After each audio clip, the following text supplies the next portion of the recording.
Your regularly scheduled Winged Eagle podcast will not be seen this week, so Good Mic Work Commentaries can bring to you Saturday night's Greg event. What's going on, guys? Look at me going primetime on a Saturday night. I kind of scored a last-minute Saturday off, and I'm like, you know what?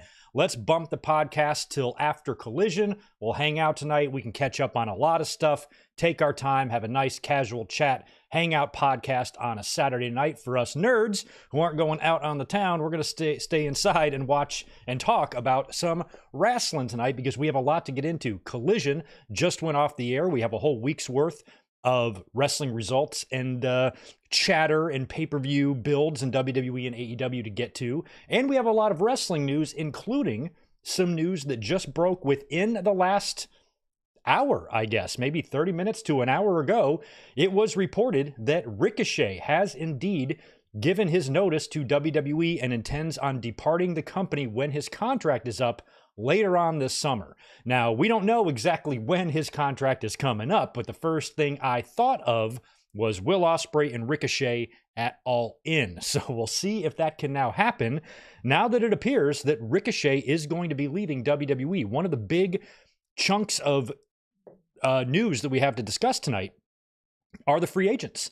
And I had already had this whole narrative planned out and prepared about how I was going to talk about this stuff. And Ricochet, along with a whole bunch of other names in WWE right now, I'm expecting them all to stay. And I had some reasons behind that. And then as soon as I kind of put these thoughts together, we get word that Ricochet is leaving WWE. Now, I think it was PW Insider was the first to report this. I believe Fightful is looking to confirm, but it looks like this is legitimate information now that it's been out there for a little while, that he is going to leave. And that is a little bit surprising. Ricochet, I had pegged to stay there, even though I think arguments can be made on both sides with Ricochet, you know, in terms of him maybe not reaching his potential. And then other fans think that he's right where he should be. And this sounds to me like, without knowing anything about it, that this must be more professional ambitions for Ricochet. He's betting on himself because he's already in WWE. He's already engaged to who is going to go down as the greatest ring announcer in WWE history. He is on TV every week and featured every week. So what else is he looking for? Obviously more. You wouldn't decide to leave WWE, you know, in this position unless you had some other professional ambitions. And I think that's great. I love it when talents want to go out there and prove their worth, and he's going to have suitors and interest from all promotions. But I think AEW is going to be the biggest and most likely landing spot for him. But we will see. That's big news. That is big news. I'm a big Ricochet fan. We all are. But I thought he was going to stick around. I kind of thought everybody in WWE, including Becky Lynch, who's currently a free agent and has let her contract run out, even her, I'm expecting all of these names that we're going to talk about tonight, or I was expecting, I should say, all of these names that we're going to talk about later to re-sign and re-up with the company. Now with this Ricochet news, maybe some of these aren't as done deals as I thought they were in my head. And we got a couple of contracts on the AEW side of things that we're going to talk about as well, including some interesting, speculation about Penta, and also Ricky Starks.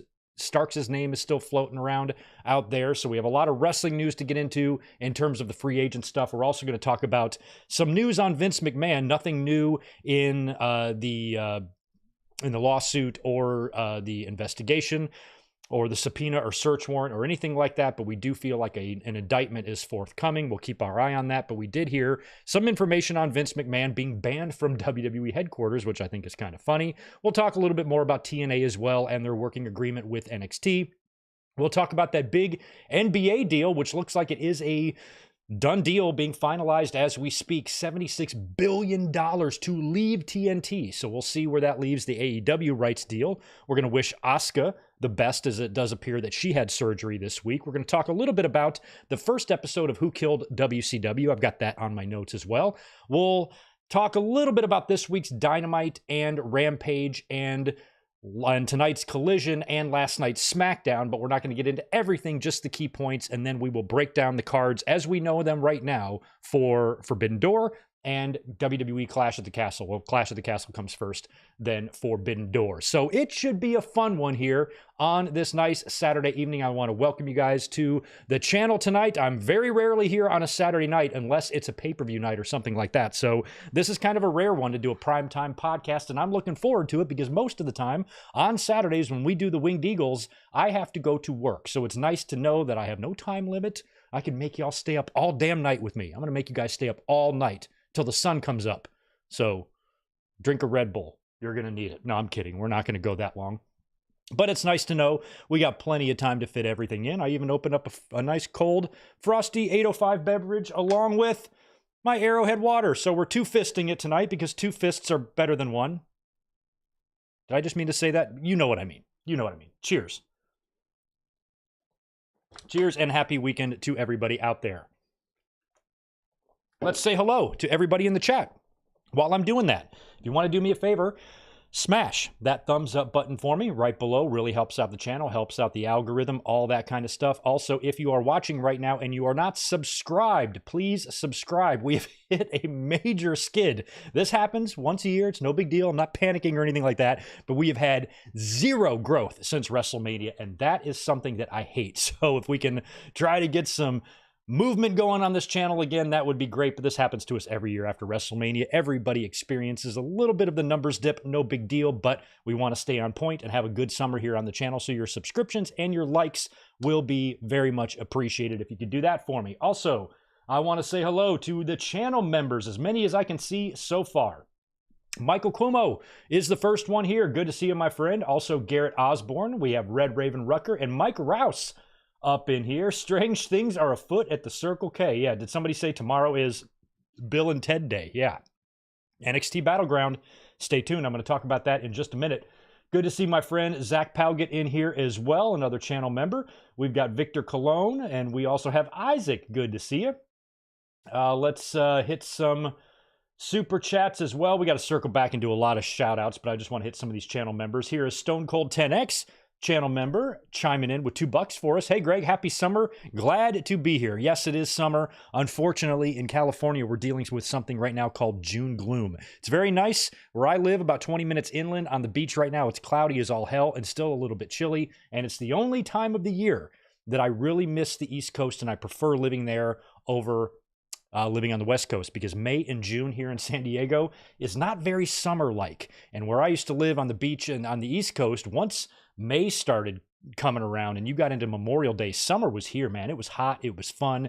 Summertime things were happening. And here it's like a later start. Here it's like late June, early July. Then it starts getting crazy hot. And that lasts into like Thanksgiving. So it's a little bit different here, but I'm really kind of bummed out and depressed a little bit in May and June when I live here, because I really miss being back home where the summer is starting. But happy summer to everybody. It's my favorite time of year. I love warmth. I love summer. I love ocean. I love sunlight.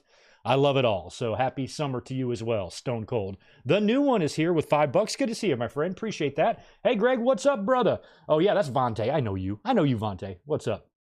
Did you check out the clip I sent you about Anthony Mackie giving Samoa Joe props for his performance in Twisted Metal? I saw that you sent that to me. I did not click the video, though. I do want to watch that. That's pretty cool. And yeah, Samoa Joe got rave reviews, even though I don't think that was his voice. He really looked that part. He looked like a monster in that movie, or that show. Is it a show or a movie? I don't even know. But he looked great in it either way. Let's say hello to, as well, we got some more. See, so many y'all are in here. I damn lost my place. There we go. There's Chris Ludek. Good to see you, sir. Happy you're here. Happy Saturday. We still need to meet up in San Diego. Yeah. God, I got a meetup coming with my boy Zach in a couple of weeks. He's going to be in town. That's a couple Wednesdays from now. We need to plan. There's two other people that, and one person helps me out with the channel here, that are all kind of in the San Diego area. We might need to plan a big old bash somewhere one of these days, Chris, for sure. Let's try to work it out, man. We're all so busy. I don't have any days off. I can't believe I had this one off. It's been quite nice. The new one's got 2 more. You can fall asleep on the stream. It's all good. Yet to do that. I've never fallen asleep on a stream yet. That would be hilarious. I'll just be sitting here zonked out. Y'all can just talk amongst yourselves. What's up, Chris? $5 from you. I don't think Ricochet would find much more success in AEW. Most mid-card guys have seen the grass isn't greener, I told Denise, and she agreed. Yeah, that is the case with some, but I think Ricochet feels like, because you don't know what is in his head either. And even though as fans, we don't think that it can be necessarily better, but maybe it's not even about that. Maybe it's just about, him wanting to venture out while he's still young and still super athletic and go out, and he might be watching some of his peers who are getting to work in AEW in Mexico and Japan, and he might want to do a little bit of that, reconnect with people like Will Ospreay. So we really don't know. If it comes down to just pure success, pure exposure, and eyeballs on you and people knowing who you are, then yeah, WWE is going to be the place for him. But another cool thing about Ricochet is he gets to keep his name too. So he's not going to have to deal with, having a new name and having to completely start over.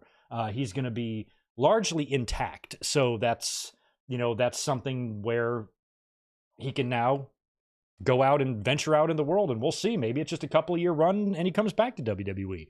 Not sure, but I feel like each situation is different, and we don't know why people choose to make the professional moves that they choose to make. It might not be about just success. It might be about just personal professional satisfaction or ambitions that he has. I just don't want to do this and wrestle at this level, even though I'm exposed on TV every week, making good money, have a good job. I'm flatlined in terms of what I'm going to do in this company. I have my ceiling. I know what my ceiling is. Maybe he feels he can have a greater ceiling out in the world, and I respect that.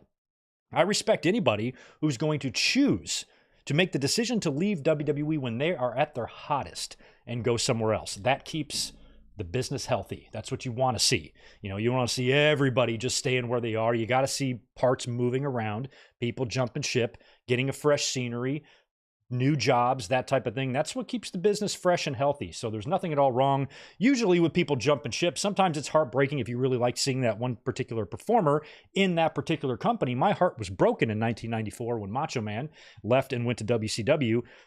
It's been 30 years and I still have trouble with that. That's how crazy that was for me as a fan. So I can understand fans being disappointed if one of their favorites leaves or whatever, because I went through that. But in Ricochet's case, I kind of almost respect that he's betting on himself. I mean, that's what this has to come down to, isn't it? Because WWE's offered him a nice deal. He's got his heels dug into WWE. He can be there forever. His fiance is there. He's put in a lot of time there. He's won some championships. They love him in WWE. So for him to choose to leave that comfort zone, got to respect that. You got to respect that and wish him well, which is what we do. Let's see who's next. Spectra. What's up, dude? Appreciate 5 from you as well, my friend. Happy Saturday, Greg. Haven't kept up on the wrestling news this week. Been a busy one. Oh, I know. Hope it's been good. Decided not to go to Forbidden Door. Too much money. Yeah, ticket prices are not cheap right now. I'm already dreading having to pony up for fucking WrestleMania next year. It's going to hurt, but it's got to be done. But yeah, I totally feel you, man. Spectra, it's too bad you can't go. Try to hit the next one, though. Might even work out better for you going to the next one. Good to see Big J in here as well. Also, let's say hello to Rodrigo. All sports are scripted. We got Joseph Champine in the house. At this point, AEW needs to create their own NXT developmental side of their brand to train and stop all the back and forth switches between companies. No, well, those are two different things there, Joseph. I agree that AEW probably could benefit from some sort of developmental power plant-ish type of system. I think when Tony Khan purchased Ring of Honor, that was kind of like a soft intent for it to also double as that. But I do think they need kind of like a performance center. They don't want to just copy every fucking idea WWE has, but I think, WWE wasn't the first company to come up with the performance center idea. WCW actually did that with the power plant. And if AEW had something similar, just a place where wrestlers could go for rehab, to get reps, to train and rehearse, a potential new gimmick or feud or angle or anything like that, having a ring and a place nearby in Jacksonville could be very beneficial. So I think they should do that. However, if they did that, that's not going to stop you must not have been around during WWE and WCW, because what kind of wrestling fan wants to stop the back and forth switches between wrestling companies? What are y'all kids smoking these days? Because I don't want it. if that's what y'all are smoking. I want fun. Talent being able to have options and know when their contract comes up, it's just not an automatic given that they're going to stay with one company or the other, and they have options and they can leverage and they can negotiate, and companies can compete for talent. That benefits nobody but us, man, because it's fun to watch all that. So I could never understand, or I could never relate, I should say, Joseph, to the mindset that, boy, we got to stop all these wrestlers switching back and forth. Why? What the hell's wrong with you guys? What the hell's wrong with you guys? Get it together. You call yourself wrestling fans. Come on. You guys are sucking the fun out of it with comments like that. Joseph, it's okay. We still love you. You seem like a nice, lovely fella. You're always welcome in this chat, Joseph. Danny in Oak Park, good to see you as well. VHS Nostalgia is in the house. Happy birthday, Steve and Serge. Who the fuck? Okay, there's Serge. Happy birthday, Serge. Yours was Thursday, and we're also wishing happy birthday to Steve. Steve, where you at? Anyway, Steve, happy birthday to you, man. Good to see Jesse Pope and Serge and Yuri Lovell and Jay Lambo in the house. Danny in Oak Park, I think I got you. Steve Jacobson and channel member Noah Heiss and Max Pokebra. My two homies. The three of us are trios champions on the independent circuit. Superman Bass Fisher is in the house as well. So is Daniel Barry Sports. We have Ricky Zalvadar. Always happy to see you as well. Arthur Jones is in the house. Who else we got? Did I get all you guys? Beetle 911 is here. Justin Fleming, great to see you. Victor, I'm not sure if I got you. Stephen Jacobson. Oh, there you are. Happy birthday yesterday, Stephen. Right on. Graduating in early, birthday in early June. That's a good time of the year to have a birthday. I'm jealous. Muhammad is here as well. So is Devin Rice.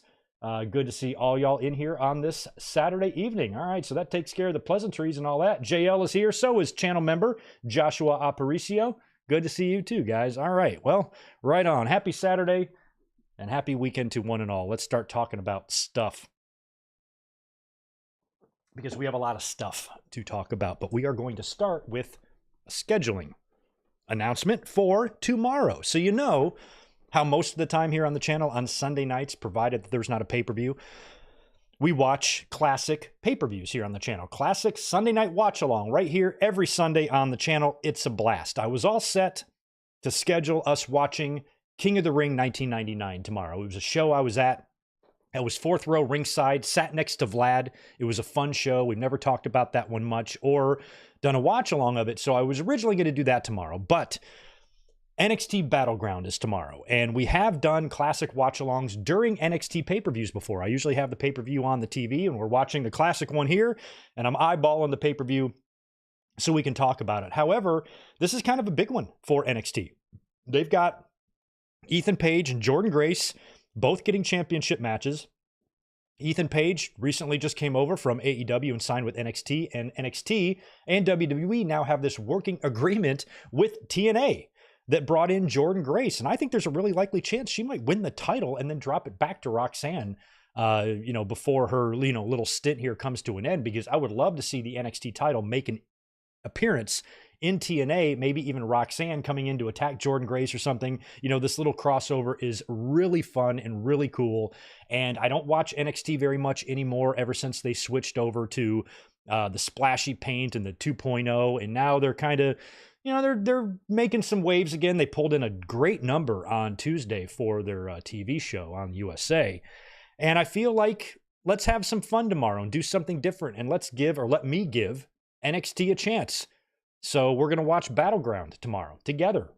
Link is already up on the channel. So instead of a classic pay-per-view tomorrow, we're watching NXT Battleground, and you guys can help me out because I don't watch a lot of NXT, and you guys can maybe help me explain who some of these people are, because there's going to be a couple of matches on the show tomorrow that I'm not going to be that familiar with in terms of who's in it and stuff. So that is what we're going to do tomorrow night. We're going to watch NXT Battleground. Then we will pick up the classic watch-alongs the following week. So that is what we have going on mañana.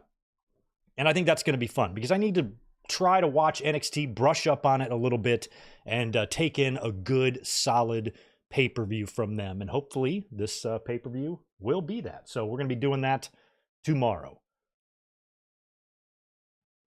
Yeah, and I have heard Joe Hendry's name mentioned a lot in the last couple of days, and I would not be surprised since we've already had a couple of people show up just on TV. You would think they would save something big, in theory, for the pay-per-view. So we could get more appearances, more crossover, and Joe Hendry would be, I think, the best option in terms of somebody that's going to really generate a crowd response, especially if they play that song.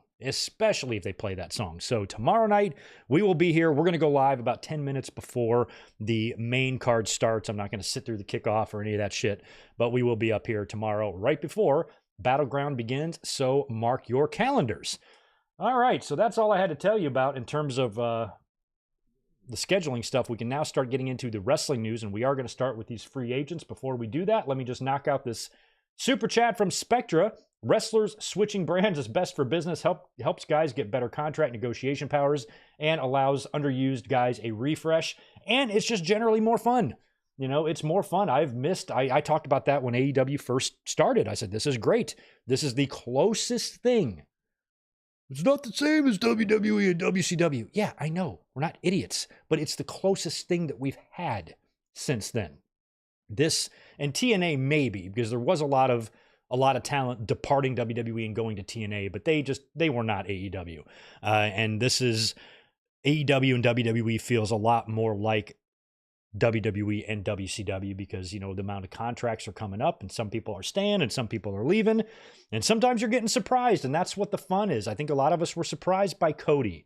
Maybe not so much Jade. You know, and now this Ricochet move is another surprising one. You know, Mercedes Moné and Ospreay and Okada all choosing to sign with AEW, and WWE doing a good job of re-signing McIntyre and Rollins. And even though they've temporarily lost Becky, they're probably going to have Becky back. Although you never know. You should never assume anything, because I assumed Ricochet was sticking around and he is not. So earlier tonight, about an hour or so ago, PW Insider reported that WWE's Ricochet has given notice that he intends to exit the company when his contract expires later on this summer. So I did not see any contract expiration date during these various, Ricochet reports tonight. But if his contract is up in any significant amount of time before All In, that would be amazing. And we're going to talk a lot about AEW and All In and Will Ospreay getting his title shot against Swerve Strickland and what that could mean for All In, since a lot of us thought maybe Ospreay would be challenging for the championship at All In. Now there is the announcement that the Owen Cup winners will get championship matches at All In. Danielson has declared for that, you know, and so if they're trying to set up a Danielson and Swerve match at All In, you could have Ospreay and Ricochet available. I would kind of almost prefer, even though I'd love to see Danielson get one final, run. If Swerve were to beat Ospreay at Forbidden Door, maybe a match that could go either way. Really, really close battle. Could even be something as simple as a roll-up or something, and he wins. And Ospreay falls short of winning the AEW title, but then he turns around and wins the Owen, and then he gets another match at All In and wins the championship in front of his home country there. That would be cool, but Will Ospreay and Ricochet would also be cool, and that would look damn sweet on that marquee for All In. So we will see, what Ricochet does. He's not going to be able to negotiate or do anything until his contract is up. So he did drop the Speed title. That happened. I don't know when that airs on X, but hopefully I didn't spoil anything for you there. He is no longer the Speed champion. You know what? I'm going to take my chances on that. If anybody's mad that I just spoiled that Ricochet is no longer the Speed champion, unless that's already aired, get over it. It's the Speed title. Who fucking cares? Andrade is the new Speed champion. So they now have gotten the Speed title off of Ricochet, who will go down as their first Speed champion, and now he's going to leave. And I guess they're going to write him out of storylines or stop you. I don't know how you handle an exit from somebody like Ricochet, who's not really embroiled in anything too major. He's not a champion anymore since they took the Speed title off of him. So what's the point of really jobbing him out? He's not really been at a super high level anyway. So I guess if they want to be spiteful, they could bring him to TV every week and have him lose 9 matches in a row until his contract is up. But if not, hopefully we just see less of him on TV. And when he does appear, it's to put somebody over. They'll job him out. He'll be gone. And we'll see what Ricochet does in the future. But we wish him luck. And he was one of the free agents that I was assuming was going to stick around, because there's a bunch of contracts up right now or coming up for renewal in WWE that did have a lot of people speculating as to why we know about all of these contracts. Now granted, WWE's got a lot coming up now that AEW's been around for 5 years. They're going to have contracts regularly coming up for expiration. Both companies will, at about the same frequency rate, I would imagine. So it's not going to be uncommon or new to see contracts coming up, but there does seem to be an awfully lot at once in WWE with Ricochet, Becky Lynch, obviously. Chad Gable is up this summer. So is Natalya. Natalya's contract is up at the end of this month or sometime this month. Might even be up already. Also, Humberto Carrillo and Angel Garza and Dijak. All their contracts are kind of up for renewal sometime in the next month or so. And Fightful Select had various write-ups on all of these situations, and it sounded, I didn't want to read, 3 paragraphs here on each wrestler, so we're not going to do that, but reading through some of the reports on these various situations, it sounded like most of them are expected to stick around. Natalya, is one that I thought of, maybe, she's a veteran now. Maybe she could, take the last couple of years, do something like Danielson did, go to AEW, try to mentor the women's division over there, or try to be a leader. She really seems to love that part of her job, working with the young talents. I know she trains a lot of wrestlers. She's gotten herself in tremendous shape. I think Natalya looks and is as good as she's ever looked. Physically, I think she's as sound and solid as she's ever been. And she certainly appears to me as a woman who has a lot of gas in the tank. So there's a lot of strong family tie-ins there with the Hart family and WWE. But then again, AEW's got the Owen. How cool would it be if she went and won the Owen? I think it would be hard for her, though, because her contract would have to run up, and then she'd have to debut, and then she'd have to be in the tournament and win it. They already got people declaring for the tournament over there. So we already have that tournament kind of being set up. It would be tough for her to do that. But, it would be also cool if she won the tournament and got to celebrate with Martha Hart. And I don't know, might be kind of cool. But, also at the end of the day, I kind of feel like Natalya should stick around, even though much like Ricochet, she's, only going to have a certain level of success, but I think she's going to still go down as a Hall of Fame caliber performer. And she's going to be very, very much beloved by her peers and the other women that she worked with. A lot of people have great things to say about Natalya and always have. So if I had to guess, Natalya would stick around, but with this Ricochet news, I wouldn't bet on anybody for sure, and even Chad Gable, he's going to have huge interest from AEW. But if I'm AEW and I'm watching Chad Gable in the WWE right now, it feels to me like that's a guy who's not going anywhere, especially at Clash at the Castle. I guess the way they could book this is, I feel like either way he's got to lose, with, maybe Otis and the rest of Alpha Academy turning on him. But if he's leaving the company, then I would have Alpha Academy turn on him, beat the hell out of him, and just run him out of the company. But if he's sticking around, they can still turn on him. And then I would really like to see Gable split with the Alpha Academy and then reform his new Team Gable with the Creed brothers, go heel, and then win the Intercontinental title later on this summer, or maybe even at SummerSlam. But you have to wonder, if he falls short again at Clash at the Castle, how do you justify giving this guy like a 6th IC title shot inside of 1 year if he loses again? Unless he complains that it was because of Otis and he didn't get a fair shake. And so then maybe it's a situation where, that's how I'd book it anyway. If the end game here, 2 things. If the end game is, number 1, for Gable to win is to resign, and then number 2, to win the Intercontinental title, I would just book it like that, to where he blames Otis, he complains to Pierce, you've lost all your opportunities, I'm not giving you another one, and then there's some ultimatum or some agreement made. You get one more shot. If you don't win here, you never get a shot at the Intercontinental title again, as long as you're on Monday Night Raw. And book that stip. And then he wins the title then. And that would, culminate almost a year-long, story for him, targeting that Intercontinental title. So Gable, I would assume, is sticking around, especially when you see how he's been used on TV lately. But like I said, nothing's a guarantee. Garza and Carrillo, whatever they want to do is fine. I don't care if they stay or go. And Dijak, he's fun. I'd like to see Dijak stick around, because he's He's been around for a long time now, and a lot of fans thought he was main roster ready 6 years ago. And he never really got moving anywhere in the company, and he's having a fun time with, what's a Sand Zip? I forgot his name, YouTuber, great dude. He's been having some fun with him online lately, and a lot of people seem to like Dijak. So again, you know, if he were to leave and to test the waters in AEW, what would he do there? You know, what would make him stand out any differently than where he is right now? So, you know, if he's going to stick around in WWE, I would just like some assurance from the company they're going to do something with me. Hey, look, I'll be happy to sign for another 5 years, but can you know, use me? Then, you know, maybe I'll have some success here. So we'll see where all of these various talents land, but I was expecting everybody to stick around in WWE, but when that Ricochet news hit a little while ago, that was pretty surprising.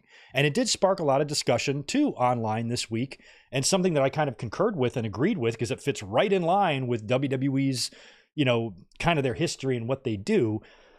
And that people were speculating that WWE might be purposely, because we did seem to hear about a lot of contracts coming up for expiration at once. So people were like, I think WWE's releasing this information on purpose, leaking this contract information on purpose. That way, when they re-sign them all, it looks like a win for them. Hey, we're expecting all of these people to re-sign anyway. They've all given you know, their word that they would, or we're expecting them to. So if we put this out there and make it sound like they've got they're free agents with options, and then they choose to come back to us, it's going to look like a victory when they probably never really planned on leaving to begin with. I could totally get behind that idea. That's definitely something that WWE would do. It's right up their alley.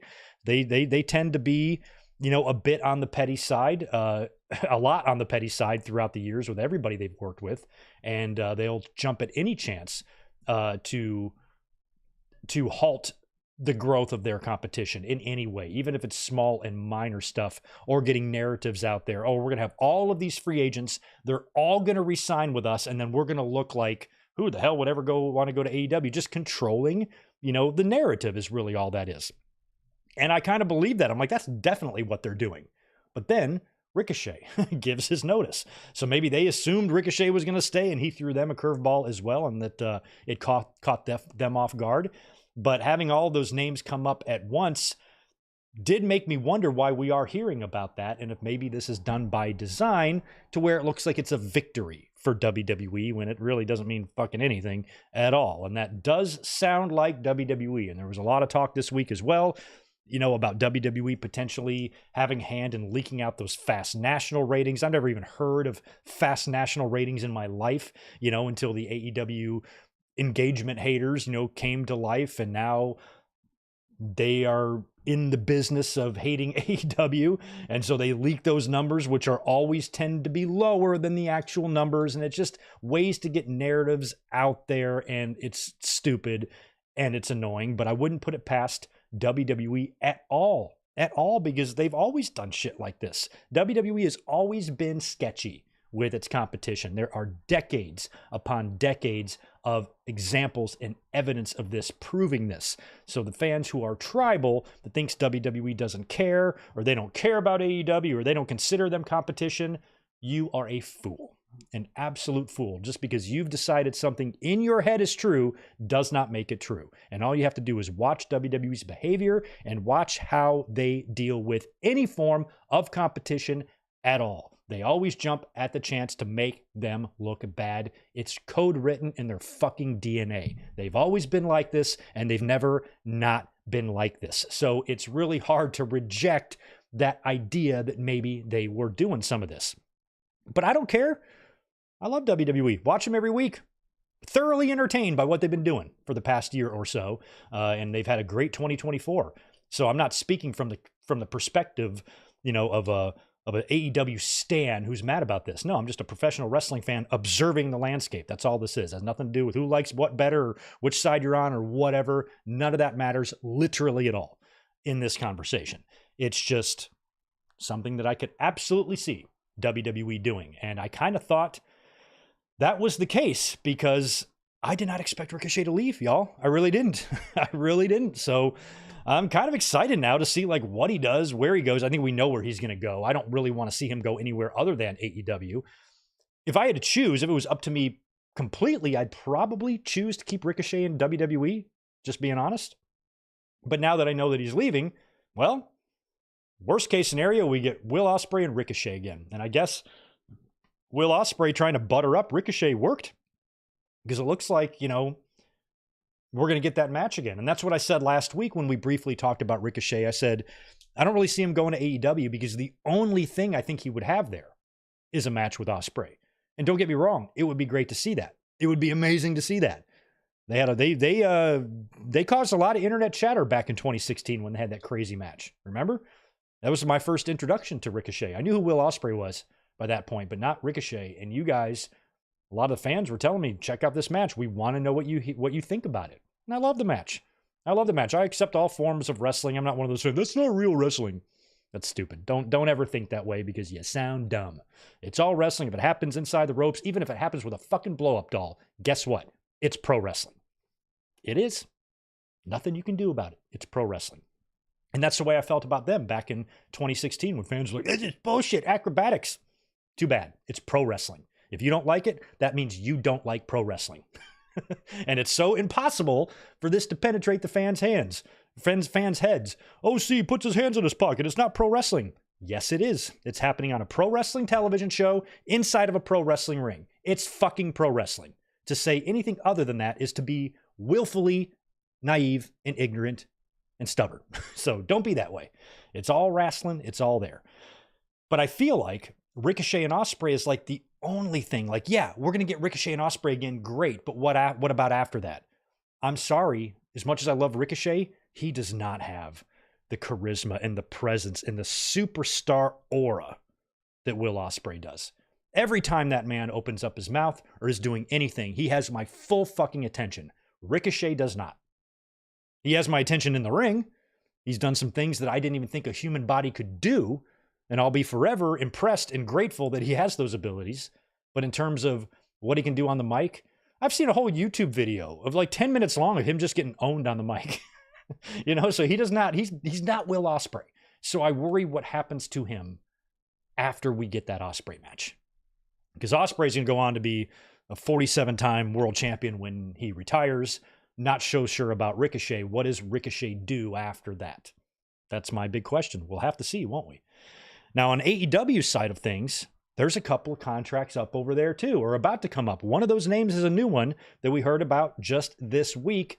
Penta, El Zero Miedo. He's coming up summer, I think they said, or sometime this summer. And he's a really interesting one too, because I'm like, okay, where would I prefer to see him?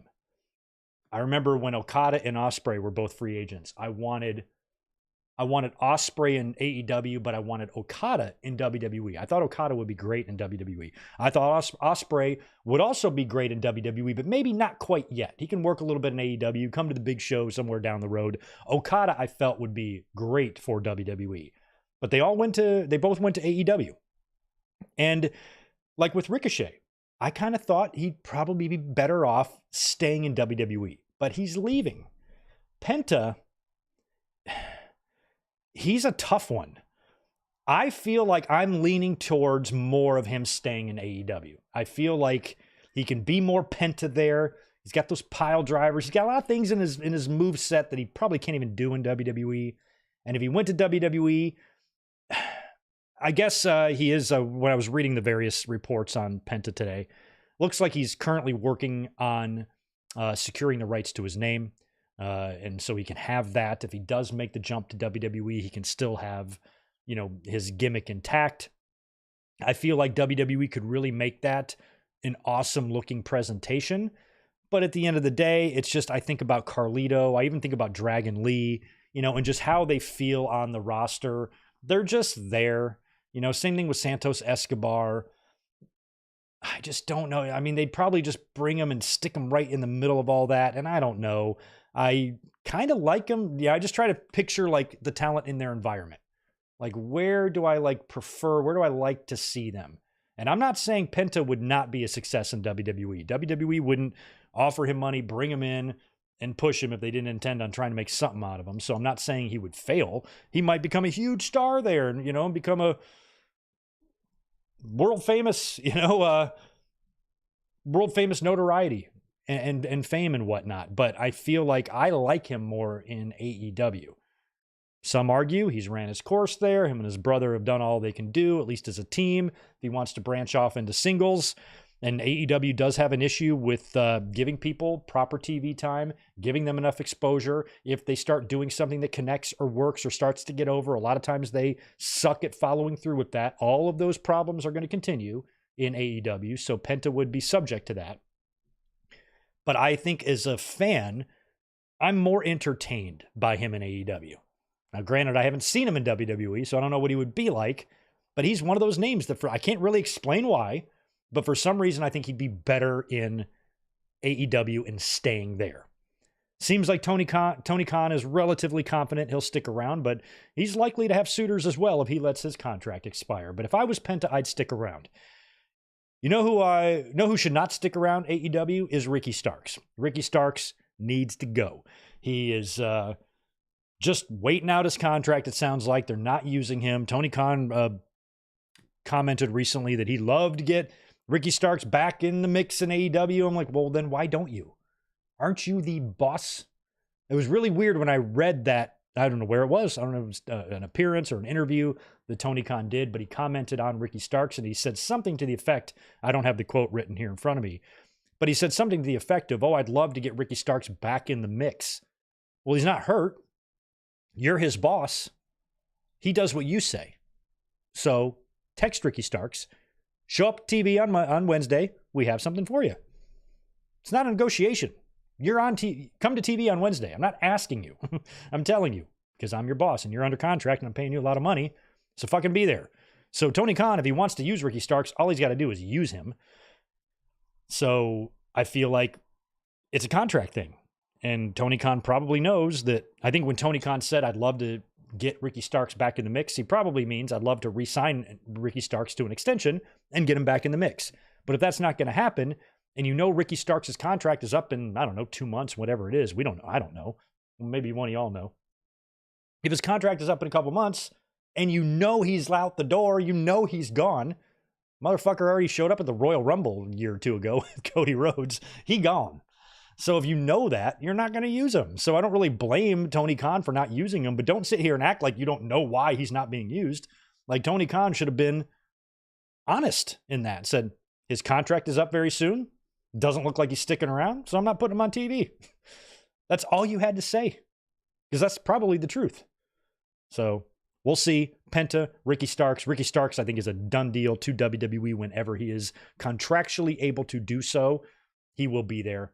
Penta, not so sure. We'll keep our eye on Penta, on Gable, on Natalya, on Dijak, on Garza, on Carrillo, and on Ricochet, now that we know he is going to be leaving WWE. Crazy free agent world. And see, 5-6 years ago on this channel, we wouldn't be having these conversations on a podcast because there would be no free agents to worry about. If WWE had a bunch of contracts coming up, where the fuck are they going to go? Nowhere. So they're all going to re-sign. A lot of times contracts weren't even on our radar. We would just kind of hear about them in passing or a passing story. Oh, AJ inked up for another 3 years, or Seth did, or Roman did, or whatever, because there's no fear of anybody going anywhere. There's nowhere to go. Now there is. And even though you think that Becky Lynch and a Seth Rollins will never leave the company, it's possible now. So this is so much better. We would have never been talking about this stuff years ago. We'd have to have other crap to talk about, complaining about John Cena and whatnot. So it's cool. For me, last time I had free agent chatter and contracts coming up and people jumping ship all the time, I was in my 20s watching WWE and WCW. So this is kind of cool. I don't mind this. It's very awesome. Let's talk about something that's not awesome. Vince McMahon, Vincent Kennedy McMahon. Let me go to the chat here, by the way. Let's give a little refresh here so I can see everybody.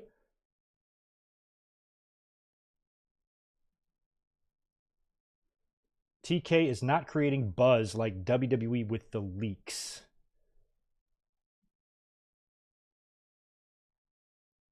Yeah, no, delayed grats. I don't. Yeah,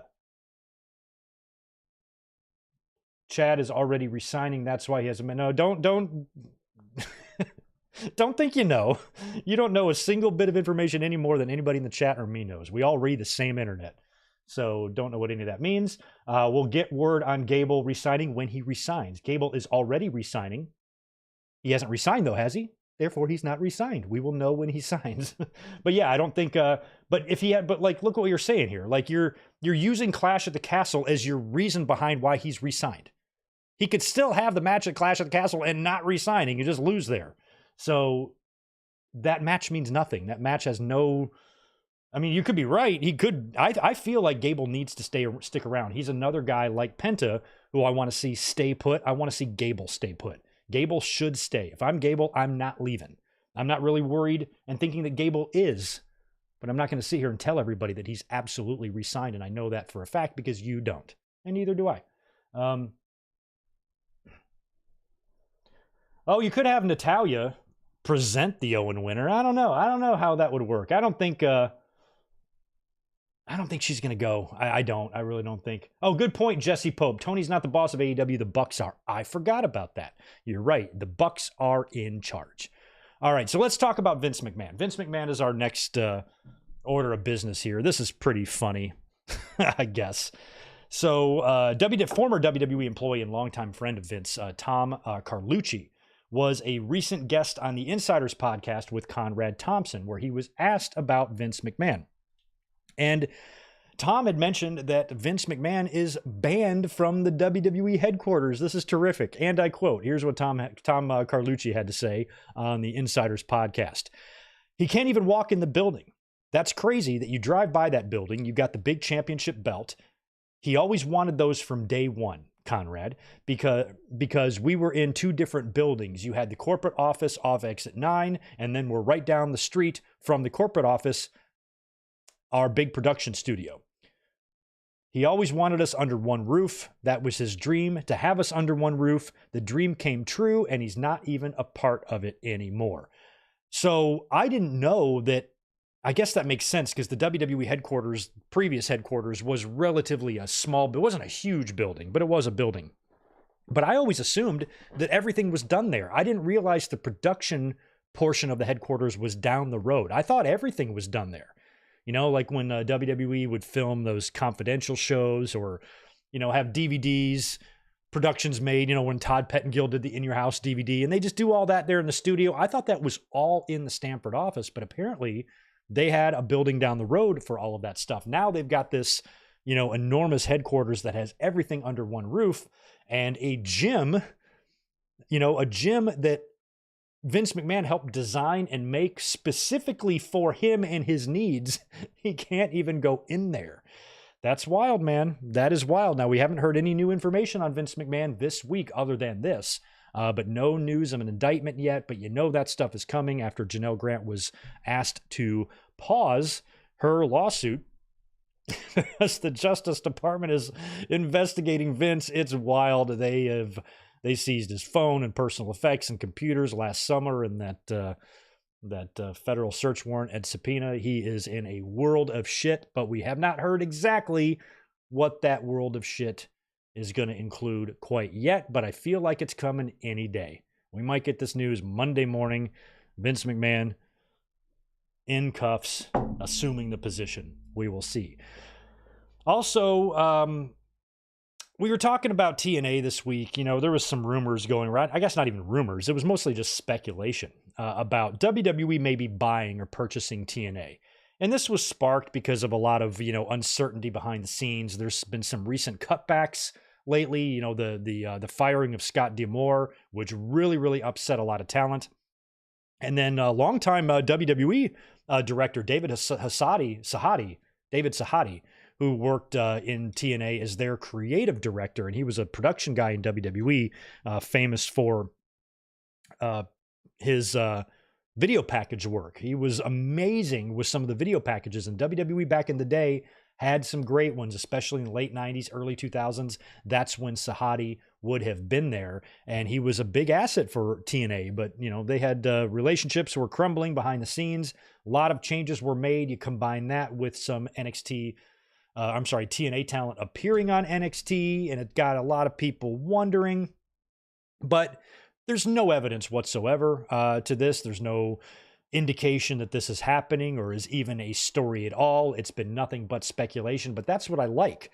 I like that speculation. That's what we talked about it last week about this. I said, we don't have any sort of, concrete evidence that this is even a thing, but it did get me thinking about the potential value that a TNA library would have in WWE. And if I was WWE, I would maybe consider purchasing TNA for their video library alone. WWE has got a dozen plus Hall of Famers in their company with pretty impressive TNA resumes. One big name, I should say, that feels like is on the verge of his career coming to a close, and that's AJ Styles.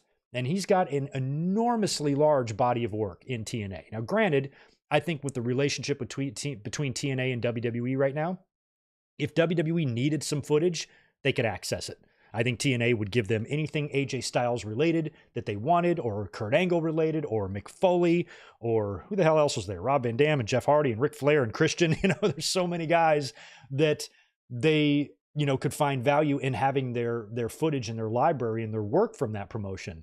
I feel like the relationship is good enough to where WWE could get that footage if they wanted it. But in terms of owning it, that would be the big pro to me in terms of purchasing. There's probably pros and cons, but in terms of picking up TNA, especially when you have another billionaire out there that's bought Ring of Honor and he's doing his own, work of video library gathering, maybe it's a preemptive purchase just to keep it away from Tony Khan one day. With Anthem and everything going on in TNA, they might be pretty solid or stable right now, but you never know what the future holds. TNA has had a wild ride the past 25 years. So anything is possible in their future. And even though this is a non-story, it's something that's not even happening, and there's no evidence of WWE having any interest in buying TNA at all, the thought being put in our heads made me think how cool that would actually be. How cool would it be to have all TNA shows on Peacock? I'd be into that. For sure. So doesn't look like this is a thing or anything, but there's been a lot of rumblings in TNA. They've had a weird year too with the rebrand, going from Impact back to TNA. They were grabbing some headlines early on in the year, and then they just kind of fell off. And now it seemed like there was some controversy behind the scenes, backstage internal changes and cutbacks and whatnot are, causing, growing frustration maybe with some of the talent in the company. And it just kind of got us thinking a little bit, but doesn't look like the WWE purchasing TNA rumors are a thing at all. But if in the future something like that happened, I'd love it. I'd be perfectly fine with it. I mean, you got to think that is a property that is going to be up for grabs at some point. I feel like WWE or AEW could do a lot more with that library if they were the ones that owned it. Because as I'm going to talk about next, AEW is hopefully going to be securing a pretty nice rights renewal deal with Warner Brothers Discovery now that the NBA is gone. Apparently that's a done deal. I don't know if it's a done deal.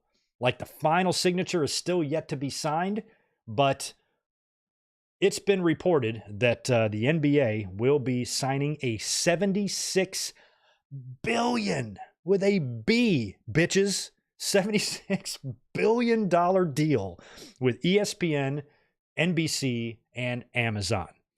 That won't start for another year, which means you'll get one more year of the TNT Inside the NBA Studio show with Charles and Ernie and whatnot. But then that's it. And they're gone from Warner Brothers Discovery unless there's some 11th hour pitch to keep them around or whatever.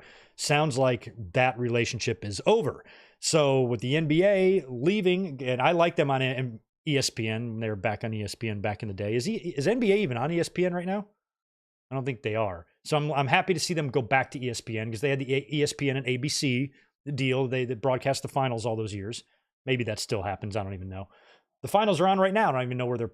I don't even know what platform gets them.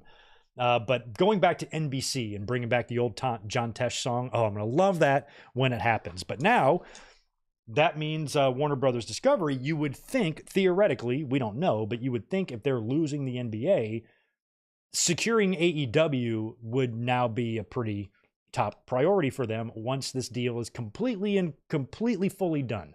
Once it's gone and there's no getting the NBA, once that final deal is signed, hopefully they will make their pitch to AEW and Tony Khan, who reportedly wasn't happy with the original offer, because apparently there is one on the table, and it's going to be a huge increase. We know that they're going to double, the amount of revenue they brought in last time. And that's all fine. For the dollar amount, I think, is important from AEW's perspective to get a certain amount. They're going to need double or more to make the company profitable. And if AEW, for all you sky is falling haters out there, a company like that making profit after just 6 years is rare. Amazon didn't do it. Apple didn't do it. Coke didn't do it. McDonald's, nothing did it. No big giant companies like that were able to come to profit that quick. And if they are able to secure a rights deal that makes them profitable, that's going to be considered a success. But I don't really care about a billionaire being more of a billionaire. I don't care about that. What I care about is a streaming deal, because all I care about with this next rights deal, I'm not worried about AEW leaving cable TV. They're going to continue on TNT and TBS. That's not in jeopardy. But I think it's important for them to get a streaming deal on this one. I don't want to wait another 5 years for that to be a possibility. I think it needs to be worked into this deal. And whenever the deal is made with Warner Brothers to keep Dynamite and Rampage and Collision on TBS and TNT, hopefully a max deal will be included in that will house and be a home for the pay-per-views and their video library. You can put all of Ring of Honor stuff up there. You can put all of AEW's past shows up there as well. And maybe if giving all the pay-per-views away for free like WWE does on Peacock is a little bit too much, maybe it can be a reduced price. Subscribe to Max, you get the pay-per-views for $20.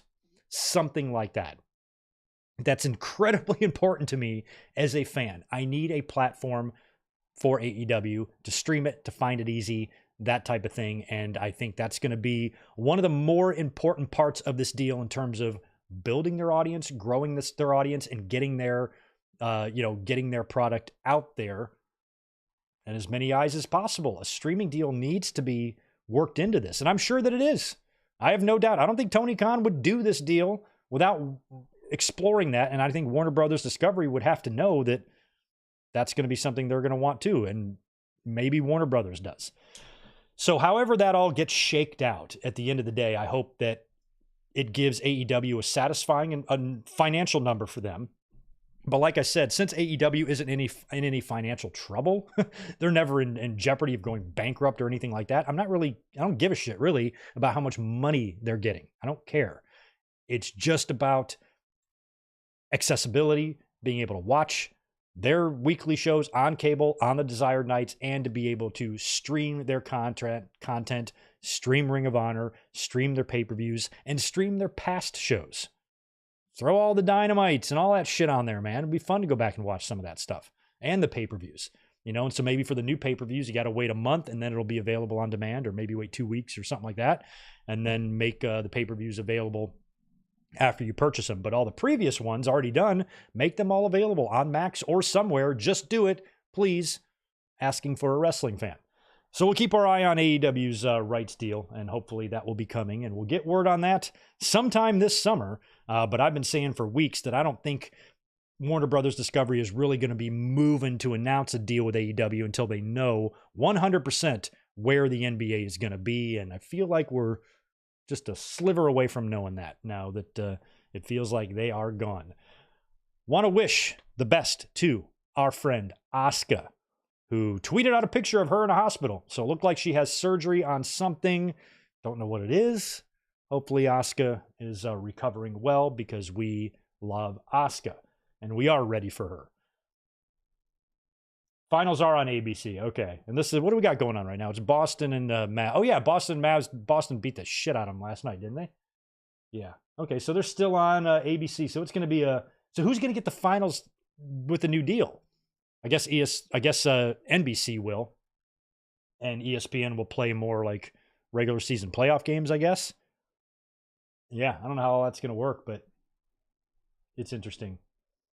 No, I think we're going to get the music. I saw some podcast with John Tesh, and he's like, they've already called me. They've already called me about the song, and the deal's not even done yet. So he was already approached by NBC. So VHS nostalgia. Random question: which monster was ruined worse, Kane or Abyss? I don't know. I didn't watch a ton of TNA, but I do know they did some weird things with Abyss, just like they did some weird things with Kane. Abyss was the Joseph Parks, and Kane was the Staples manager. Was he Constable Kane? No, that was Corbin. Corbin was Constable. I get Constable Corbin and whatever the hell Kane was confused because they were the same to me. But I always called him Staples manager Kane because he was horrible. I don't know which one was worse, to be honest. Funny story, when I was at WrestleMania last year, we were hanging out. It was during our Friday night hangout. If anybody in the chat was at the hangout, say hello. And I left to go. Zane, I think it was you. It was you, Zane. If you're in the chat, Zane, it was you. I went outside to make sure you got out okay. I think you're waiting for a cab or something.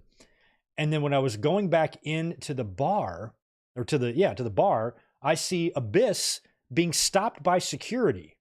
They're not letting him back in because they say you can't come back in after you've left. But I don't know why. I did. I left twice. Maybe they didn't see me. And so I'm walking back in, and security is and the guy was like, my friends are right there. I'm in there. And they're like, I'm sorry, sir, we can't let you in. And as they're giving him shit, they don't see me. So I slip right in. I slip right in, go right back to the table. I'm like, they're not letting Abyss in, and I don't know why. So I guess I got lucky. And I don't even know if Abyss was able to clear that up, but I didn't even know if I should like step in and be like, hey, assholes, this guy's almost famous. Let him in. He's harmless. He just went out. I don't know what the hell he did. He just stepped out for a second. Oh, take a phone call or whatever it was. And they wouldn't let him back in. Fucking assholes, man. Anyway, Abyss story for you. What's next on my list? I got more stuff, y'all. We ain't done yet. I'm just scrolling to make sure I didn't miss a super chat. I did. I'll hit that one here. Let me thank Spectra for $5 more earlier. I think Swerve wins by countering Hidden Blade with the house call. That's good. Kick with the house call kick he's been using as a new finish. Last super chat tonight. Last one, son of a bitch. No, I'm kidding. That's cool, man. I like that. And I mean, I'm curious how the match is going to go. If it's going to be Swerve just straight beating Ospreay, and Ospreay is going to, win the title sometime next year, or if there's going to be, something done in the match or during the finish that's going to be an easy way to set up, running that back or putting Ospreay in the Owen. Yeah, I don't know how that's going to work. We will see. All right, let's talk about who killed WCW. The Vice Channel aired episode 1 of its 4-part series, Who Killed WCW, this past Tuesday. And we've heard this story told so many times. I wasn't sure if we need a documentary, another one on this. And I understand that, whenever WWE tells the story of the war, of the competition, they're going to have their revisionist history. They're going to have their own versions of what happened. And I understand that. But this one's fucking produced by The Rock and Brian Gewirtz. And Brian Gewirtz wasn't even there. So, again, you're probably going to have a lot more of a WWE, type of perspective on something like this when these guys are involved in it, because they weren't there. They were on the other side. And this is an attempt to really take a deep dive into WCW and try to, I guess, effectively place the blame or try to find out who killed WCW. But there isn't one person that was responsible. There's a lot. There's some people that played a bigger role than others. Like Vince Russo played a role, and Eric Bischoff played a role, and Hulk Hogan played a role, and Kevin Nash played a role, and the revolving door of behind the scenes shit played a role. There was a lot of things, and the talent played a role for that matter as well, because of the damage that the guaranteed contracts and stuff kind of did to the business and morale, and the ability to work back in those days. So this was going to be a 4-part series telling us things that we already know. I don't know, I can't see any, even though we're only one episode in, that didn't give me any new information at all, nothing that I wasn't aware of or didn't know about. And I can't see either of the other 3 episodes doing that either. The first episode last Tuesday spent most of the time, establishing Eric Bischoff and how he got into the company. And it was a lot about how Eric Bischoff started. We've heard that Ninja Stars story told a bunch of times with him and that stupid game and Sonny Ono. And then he took that game and pitched it to Vern Gagne, who loved it, and then offered Eric a sales job to go to the different TVs, try to sell the AWA product to them. So when he got to AWA with Vern Gagne, that was his first job in wrestling. But, Vern was having trouble paying people and whatnot, and he left for WCW with a little bit of help from Larry Zbyszko, and Bischoff went there to kind of be like a third string announcer.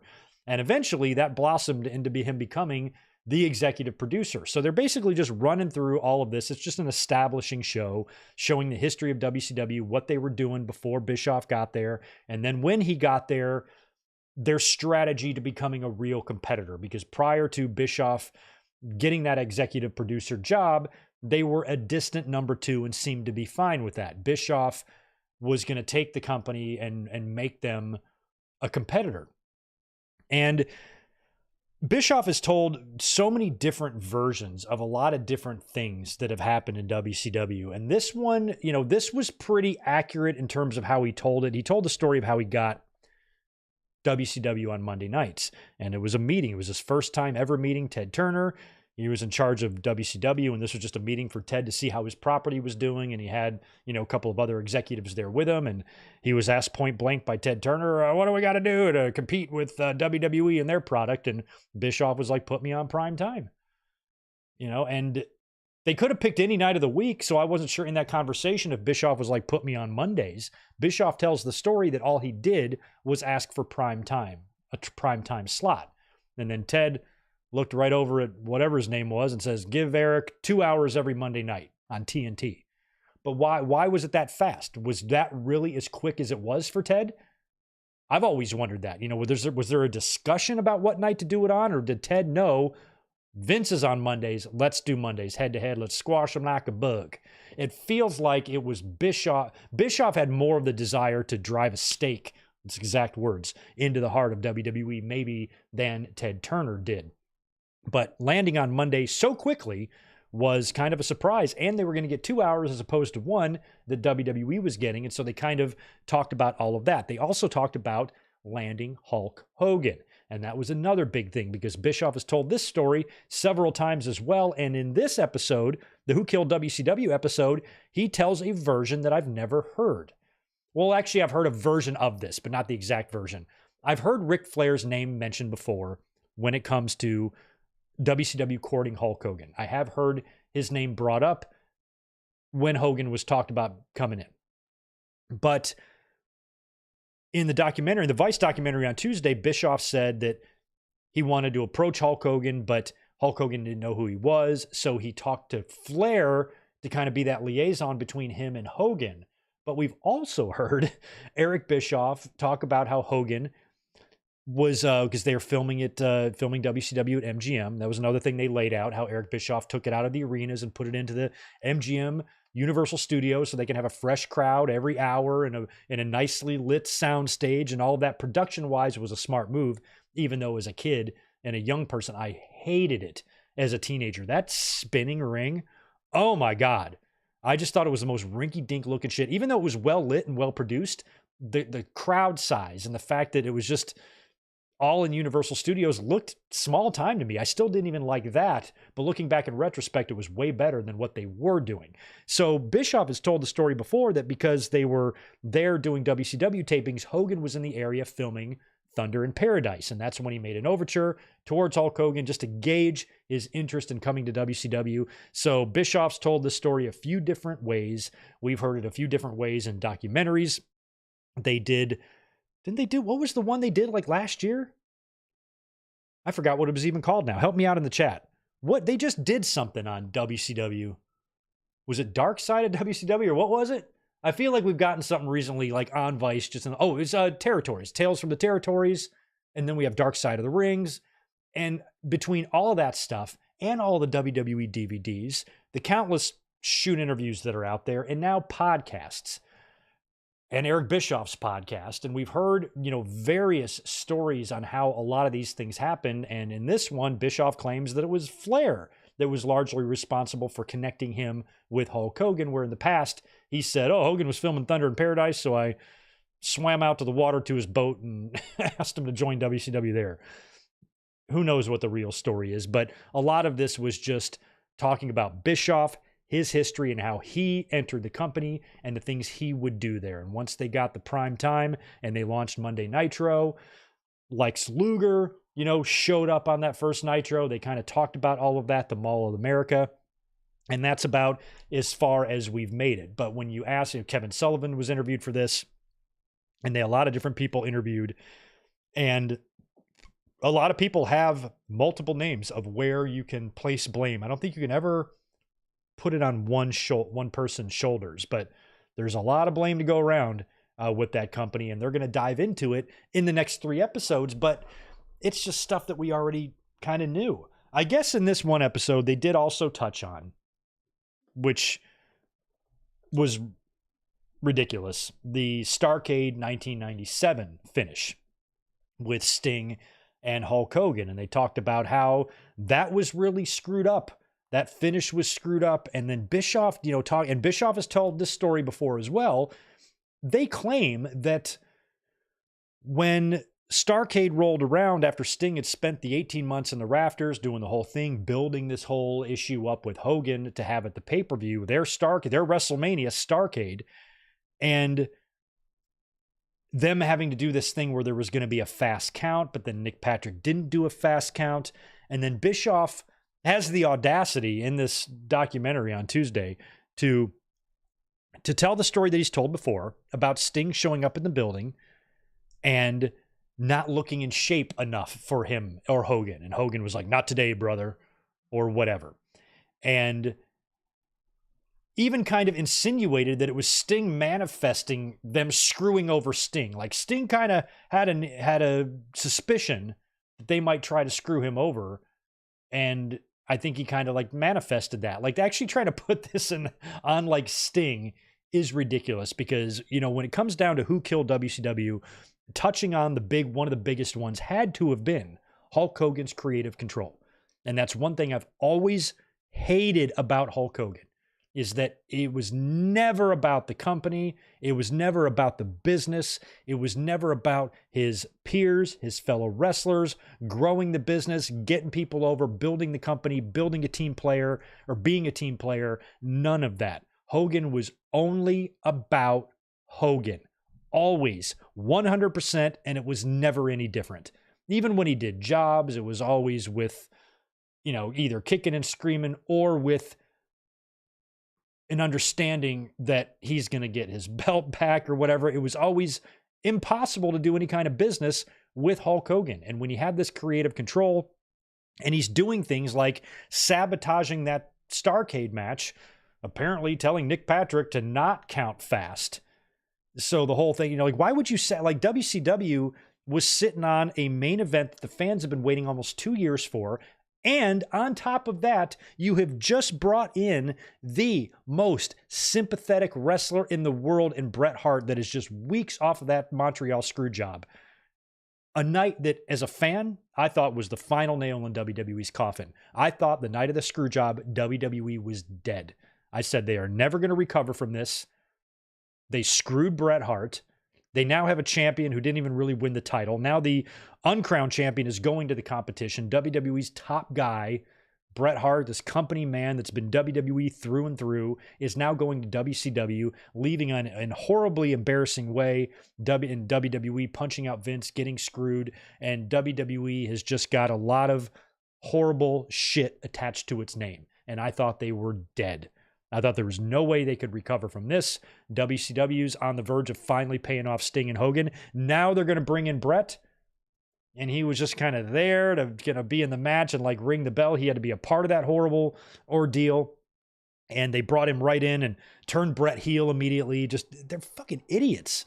They made the dumbest mistakes, and I think that's why I get real irked at Eric Bischoff for being such a dick online. This guy is obsessed with the mere existence of Tony Khan, has a problem with everything he does and everything he says.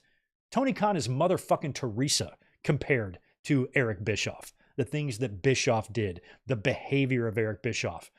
Cracks me up how fans are like, boy, Tony Khan's real immature. Bitch, you don't even know what immature means. You need to watch Eric Bischoff in the 90s if you want to see a real, true immature prick. That is what an immature prick is. Tony Khan's just weird. That's all. And there's no comparison in the prick level between the two men at all. And if you think there is, you just don't know history, because there isn't. There's no comparison. So when Eric is constantly up the ass of this company, I feel like he sees his own failures in them or something, and he's just extra bitter about everything. So he's just way more judgmental. I don't know what the hell it is. Some psychology professor needs to get a hold of Eric Bischoff and sit him down and pick this apart, because it's definitely derived from all of his time in WCW and all of his personal insecurities and regrets. And that's why he's so aggressive, with his hate and disdain for another man. It's unhealthy. It's weird. And I think a lot of it is because of Eric Bischoff's own behavior in WCW. And he's the fucking pot calling the kettle black every damn day when it comes to Tony Khan, complaining about the shit he does or says. I'm like, bitch, you were worse. 100 times worse. 100 times worse than Tony Khan could ever dream of being on his worst, most idiotic day. Imagine, if you will, Twitter in 1997. Imagine the things that little fucker would be tweeting every Monday night. The idiotic shit that he would let himself say.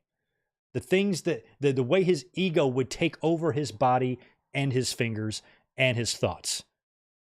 You think Tony Khan goes on tweet rampages? That would look like nothing.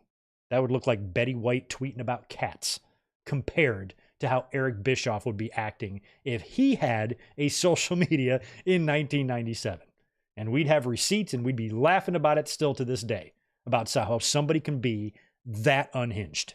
But we would. That's what we'd be sitting here talking about. So it's just all about perspective. So I put a lot of the blame on Eric Bischoff, but I also put a lot of the success that WCW showed or experienced. I also credit Eric Bischoff with that success. He did just as much to build them up as he did tear them down, but it wasn't all Bischoff. A lot of it was Hogan. A lot of it was Russo. A lot of it was a lot of things. And I think that's what we're going to explore in the next 3 episodes. But I don't think I'm going to come away from this 4-part documentary thinking that this was some great chronicling of history, because it's a story that we've just been told to death. And I don't know if the fans really need it. I don't know if we need this. Nobody asked for it. It's here. I'd much rather read the Death of WCW book, which is much better. It's a can't put down book. So we'll see how the rest of this goes. I'll try to do my best to review each part, but the first episode was just okay, and it gave us nothing that we weren't already aware of, those of us who, know about this war. What'd y'all think about it? I'm assuming you guys saw it. VHS Nostalgia. I think Natalya is the only Hart that spent her whole career in WWE. Yeah, I guess you're right, huh? I mean, there's only been Brett and Owen, really. I guess you could count Neidhart. I guess you could count Davey. But yeah, she's going to be the only kind of immediate, because she's the only immediate Hart family member. She's Ellie's daughter, to stay there the whole time. No screw job for Natalya. They should do that. That would be kind of funny. They should screw Natalya. And then she can she punch Stephanie? That would be fun. And then she goes to AEW and shows up as the referee in Tony and someone, and Mariah May, and does a slow count. I don't know, some sort of callback to the screw job might be fun. That does it for my wrestling news. I'm kind of done with that segment. We got to talk about some pay-per-views now. We got to talk a little bit about some results, because we had Smackdown last night. We had Collision tonight. We had Rampage last night.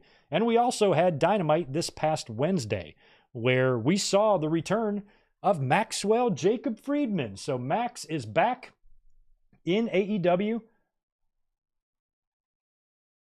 And I'm very happy to see him back. And he's kind of changed his look up a little bit. He's got the, we saw him when he returned. He had the Triple H 2002 return look going on.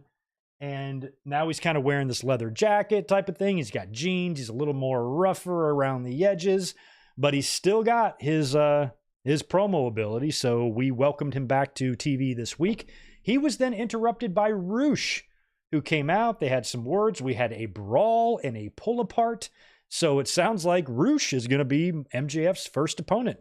Got nothing wrong with, I got no problem with that. Why not? Why not Roosh? So MJF, he's going to have a road back to the championship. We know that, but he just held the title for a year, dropped it in December. I don't think 2024 is going to be his year to win the title back. I don't believe. So I feel like he's going to spend the rest of this year. He might get some title matches, but I don't think he's going to win the championship unless they plan for him to challenge at All In, which means he would have to win the Owen. And I don't think he declared for the Owen. But if he did, imagine if MJF, Danielson, and Ospreay were all in the Owen. Holy shit, man. That would be good stuff. And I don't know if Max and Roosh are going to have their match on Dynamite, if they're going to do it at Forbidden Door. Not sure, but it looks like Roosh will be Max's first initial opponent back. Also, want to congratulate Alicia Atu. She is now officially with AEW. She's worked hard to get there. She's also MJF's girlfriend, which probably didn't hurt, but happy to see her there full time. Glad she's there. She looked great on her first night, and very happy for her. So MJF is back, and we'll see how this Roosh thing plays out. We had Ray Phoenix earning an international title shot next week against Will Ospreay. He beat Jay Lethal, Orange Cassidy, and Kyle O'Reilly in a four-way, and it'll be Phoenix and Ospreay next week for the international title. That's sexy. Mark Briscoe qualified for the TNT ladder match, defeating Brian Cage, so he'll be in that come Forbidden Door.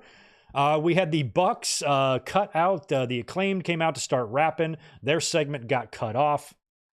Billy Gunn tried to confront the Bucks about that backstage, and then after that, they were approached by Christian, who wants another title shot. And the Bucks said they'll see what they can do, provided that Christian remains an ally and an asset to them.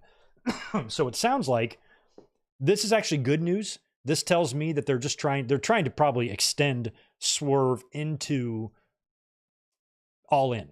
I feel like Swerve is going to have to take that title to All In. I don't think Ospreay would beat him at Forbidden Door. So if Swerve gets past Ospreay at Forbidden Door, maybe in between Forbidden Door and All In, he has a title match against Christian where he gets, picks up another win there. So Christian getting another shot at the title, I'm fine with that because I don't think it's going to result in a Christian victory. I think it's going to be, something for Swerve to do, until he gets to All In and they can figure out what their next plan of action is with him. But I'm kind of okay with that. We had the BCC beating Team CMLL. We had Wheeler Yuta back getting the win in that one. Good to see Wheeler back with his boys. And then after that match is when Danielson backstage cut a pretty good promo where he declared for the Owen, and he also talked about all of the opportunities that he's had in the company that he's lost. And I'm starting to wonder, if maybe it's going to be Danielson challenging for the AEW title at All In. I thought Danielson was going to win the title. I did a whole video on this like a year or so ago. After the whole CM Punk bullshit happened, I said, maybe it was 2 years ago now, I said, put the title on Danielson. Danielson is your guy. That's who I would put it on, even more so than Moxley. He would be a good good person to have during this time of kind of having a bad reputation and like AEW having a bad reputation. You put the belt on Danielson. He's upstanding. He's respected worldwide. He might be the best guy to carry the flag right now while they get through this rocky road, but it never happened. And now Danielson's coming close to retiring. Maybe this is Tony Khan's way of maybe ensuring that he'll stick around in AEW and sign on with them for a long-term deal where he can occasionally get back in the ring and maybe have a behind the scenes type of deal or something. And maybe Tony Khan wants to make Danielson a champion in his company before Danielson retires. I would, if I'm a promoter, I would want Bryan Danielson's name on my championship lineage, especially since you have two big names on there right now that you're never going to see again in Cody Rhodes and CM Punk. You know, putting Danielson on there, I think, strengthens your title history, frankly. And I think it would be great, even if it was a short run or something, just to give him one more run with a title before he finally hangs him up, or talk him into extending his farewell tour another 6 months so he can have a run. I don't know. And plus, for the whole past year, we've been expecting Danielson and Nigel McGuinness to have a match at All In. So maybe that's how you get to it. Maybe Danielson is in the finals of the Owen and Nigel costs him the match or something, or does something. Nigel does something during the Owen to set up Danielson and Nigel. I haven't been paying too much attention to commentary, so I don't know if Nigel is becoming increasingly more agitated or more aggressive with his comments on Danielson. If they're kind of planting seeds for this, maybe they could do something like that. But I might want to see Danielson win the title. I might be all right with that. Again, though, Swerve, the man deserves a run here. I certainly don't want to see him drop it at Forbidden Door, but All In, many fans are going to consider that to be too early, but maybe it won't be. It just depends on what they're doing. I hope there is a method to this madness right now. I hope that AEW is booking this match at Forbidden Door between Swerve and Ospreay with some plans in mind for All In. Same thing with Danielson. If you're putting names like Danielson in this Owen and the winner of the Owen gets a title shot at All In, you have to carefully think about this before you just pull the trigger on something. So we will see. But Danielson in the Owen is going to be interesting, and he didn't win the Continental Classic.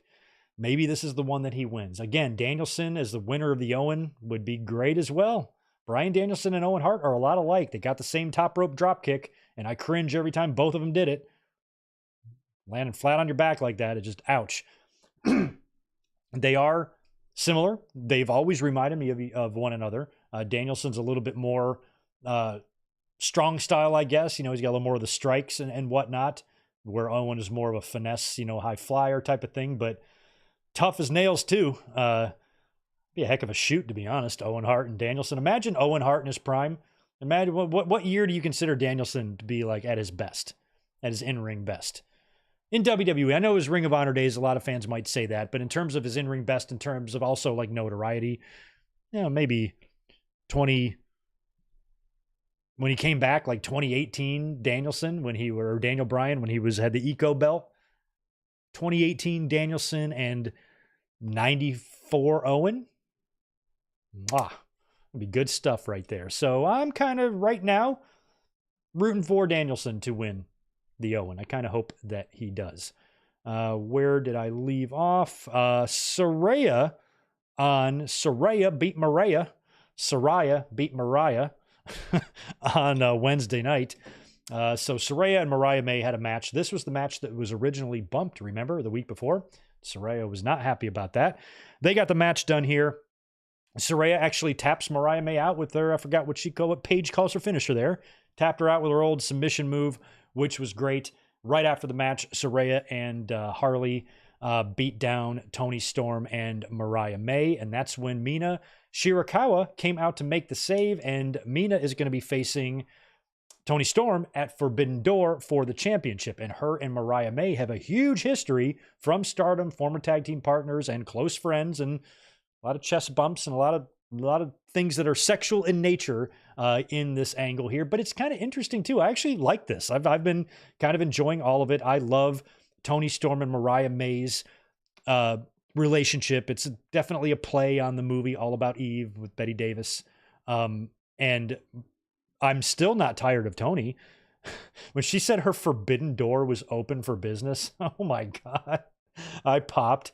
And shit, was it to last night on Rampage? She was out there and wearing all that shit, and she shook hands with Mina. It was all great. So when Harley Cameron and Saraya are beating down Toni and Mariah May, Mina Shirakawa comes out to make the save, and Toni Storm was, of course, elated to see her, and she's trying to get her and, I'm sorry, Mariah was happy to see her, and she's trying to get her and Toni to kind of be on the same page, but that's going to be hard to do with a championship match coming up at Forbidden Door. So what I like about this whole situation is that it's just kind of like entertaining. It's not like edge of your seat stuff or compelling. Like whenever any combination of these women are doing something, it's been pretty entertaining to watch on TV, and I haven't hated it. So that to me is a plus. It's not the greatest storyline we've ever seen or anything like that, but it feels like a lot of what they're doing is being driven by the women.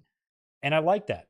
It's better to know that these type of storylines are happening when it's driven by the competitors and not by a perverted old man fulfilling his sick fantasies at Gorilla. You know what I mean? So it makes it much more enjoyable and doesn't make you feel as dirty watching it, I guess is what I should say there. So all these women have been doing really good. I think Mariah May has been such a huge pickup for AEW. She's been great. I knew very little about her prior to her coming in, but once she was signed and I started seeing some of her Stardom stuff, you could definitely tell the woman's got character, presence, charisma. She's hilarious. She's got great comedic timing. She can talk. She's very expressive, and I think that's great.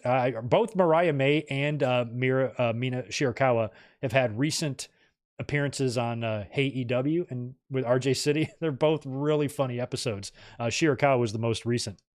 But Mariah May is from a couple months ago, had me in stitches. Fun stuff. So these women are funny. The storyline is entertaining to me, and I've been smiling every time I've been watching these women do stuff. So we will see, how this is all going to play out. I think what's going to happen here, because tonight on Collision, we'll get into Collision a little bit later, but tonight on Collision, Toni Storm basically declared for Mariah May to go in the Owen. She declared for her. I want you to be in the Owen. So they're putting Mariah May in the Owen. And a lot of fans have been saying for weeks now that it feels like the end game here is going to be Mariah May taking the title from Toni Storm.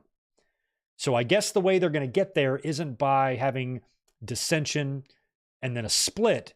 It's going to be by having Mariah May win the Owen Hart tournament.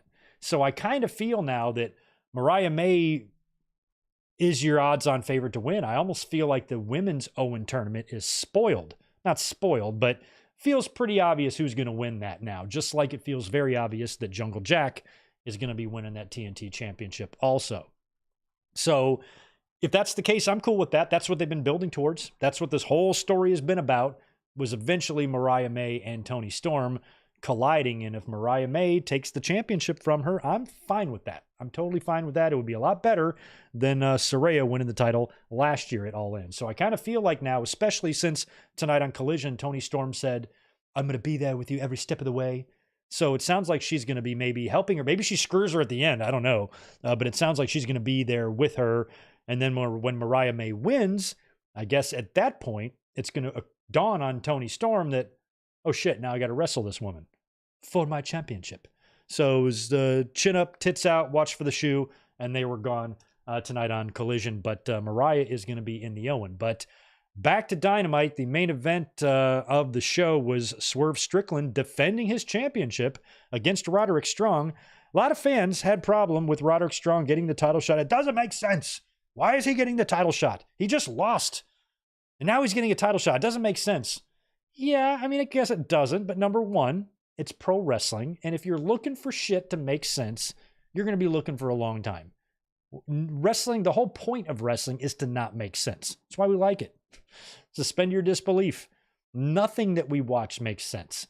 So I can understand being a stickler for things making a little bit of sense sometimes. I don't want things to be completely out of left field or when wrestling companies do something that just defies all logic. I don't like super stupid stuff, but this is a minor stupid thing. This is not even worth a full thought, a minute of your breath complaining about, because it doesn't matter. Pick your battles. Don't I always say that? Pick your battles. This is not a battle you need to pick, because why are you picking it? Why are you flying off the rails? Why are you red-faced screaming that Roddy is getting a title shot when he's not going to win the fucking title anyway? At Wednesday night at 10:01 p.m. Eastern time, it's moot because he didn't win. Doesn't matter. He wasn't going to win. I understand what people are saying. Don't get me wrong. It doesn't make sense that he's getting a title shot. Yeah, you're right. It doesn't. But who fucking cares in this instance? There are some situations where something not making sense is a little bit tough to get past. You know, we've all watched it in various storylines in WWE or AEW over the years. Sometimes one company will do something that's so head scratching that it almost pisses you off. So I get that. I'm not saying it's wrong to have those feelings. But if you find something like that really upsets you, just try to analyze how big of a deal it is. And in this case, this was a match that was made 1 week prior. They had the match and it was done. It took 5 days for this whole thing to run its course. So why the rage? Why the rage? Wrestling's not going to just all of a sudden start making sense tomorrow. Like, what the fuck do you think you're watching here? So I think a lot of fans that want to be smart, want to sound smart, want to be knowledgeable, tend to forget the very product that they're pretending to be so knowledgeable about. It's pro wrestling. How long have you been watching this shit? Did any of that Undertaker storyline make sense to you? Did any of that Undertaker and Kane storyline with the parents and the fire and didn't they bring the bodies? Didn't they dig up and exhume the bodies of the parents and bring them to Raw? And Kane or Undertaker got choke slammed through the coffin of his mother's remains. And we're worried about Roddy getting a title shot here? You're right. Doesn't make sense, but why even waste your time giving it a second thought? In this instance, wasn't a big deal.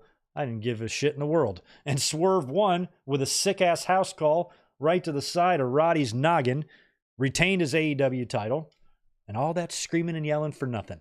So, whatevs. Pretty good Dynamite this week. I did not write down the rating, but I do think they experienced a little bit of a small boost, so they're back there near that 800K range, which is where they want to be sticking, because they dipped way below that for a while there, and it was getting a little dicey over there in Elite Land. Last night on Rampage, we had Penta. We talked about him earlier on, defeating the Butcher with a sick pile driver. My God. The Acclaimed got another chance to do their rap. They were facing two guys named Hunter Gray and Parvis, who had a bunch of they kind of look like the Viking Raiders, sort of. And Caster said they were two guys from January 6th, because that was hilarious. All those guys wearing look at how they're dressed up like Braveheart and stuff. What a bunch of goofs. So that was pretty funny. We had the Gates of Agony defeating the Private Party. And we have the return of Juice Robinson, which we did see him come back at Double or Nothing. He was in a 6-man last night on Rampage, teaming up with the Ass Boys to win a match against a couple of jobbers, and I guess 3 of them. And then after the match, Jay White anointed him as one of the tag team champions. So he's going to be 1/4 of the Bang Bang Gang, and they're going to be Freebird ruling the trios titles. I'm cool with that. I think Juice Robinson is tremendous. He is something else. I've missed him. He's so off the charts crazy. Sides of him that we didn't see in NXT. We saw it bubbling a little bit in New Japan, but he's a complete maniac now. I would be too if I was with Tony Storm. So his entrance, to his energy, I don't even give a shit if this guy is good in the ring or not. He's entertaining. So he's going to be 1/4 of the trios champions, and there's plenty of belts there to go around, because I think they have a total of 6 or 9. Is it 9? 9 belts between the 3 of them. So 9 divided by 4 is 2, and one guy's going to have a 3rd belt. Everybody can carry 2 belts, and then one guy's going to have a 3rd. I guess that'll be Jay White. So congrats to Juice on becoming a trios champion without even having to do anything. Good for him. And the main event last night, we saw Mina Shirakawa defeat Serena Deeb, so a little tune-up for her match at Forbidden Door against Tony Storm. After the match, Mariah May comes out to celebrate with her friend, and then Tony Storm comes out, and Mariah May really wants the 2 of them to shake hands, and they do. And that brings us into tonight's Collision, which was a pretty good show. I was kind of eyeballing tonight's show while I was making my notes for the podcast, and we saw a time limit draw between Claudio Castagnoli and Wheeler Yuta taking on this brand new team of Cash Wheeler and Tomohiro Ishii. I don't know if how you guys feel about this team, but Cash and Ishii went to a time limit. I'm kidding. It's not Ishii, but with Dax wearing that belt, he's kind of thicker now, a little bit in the middle. And he's thick. He's got that belt. He's got the bald head. He looks like Ishii to me.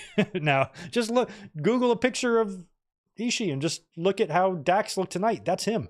So fun match though between the two teams. I guess it was 30 minutes or was it 15? But it went to a time limit draw.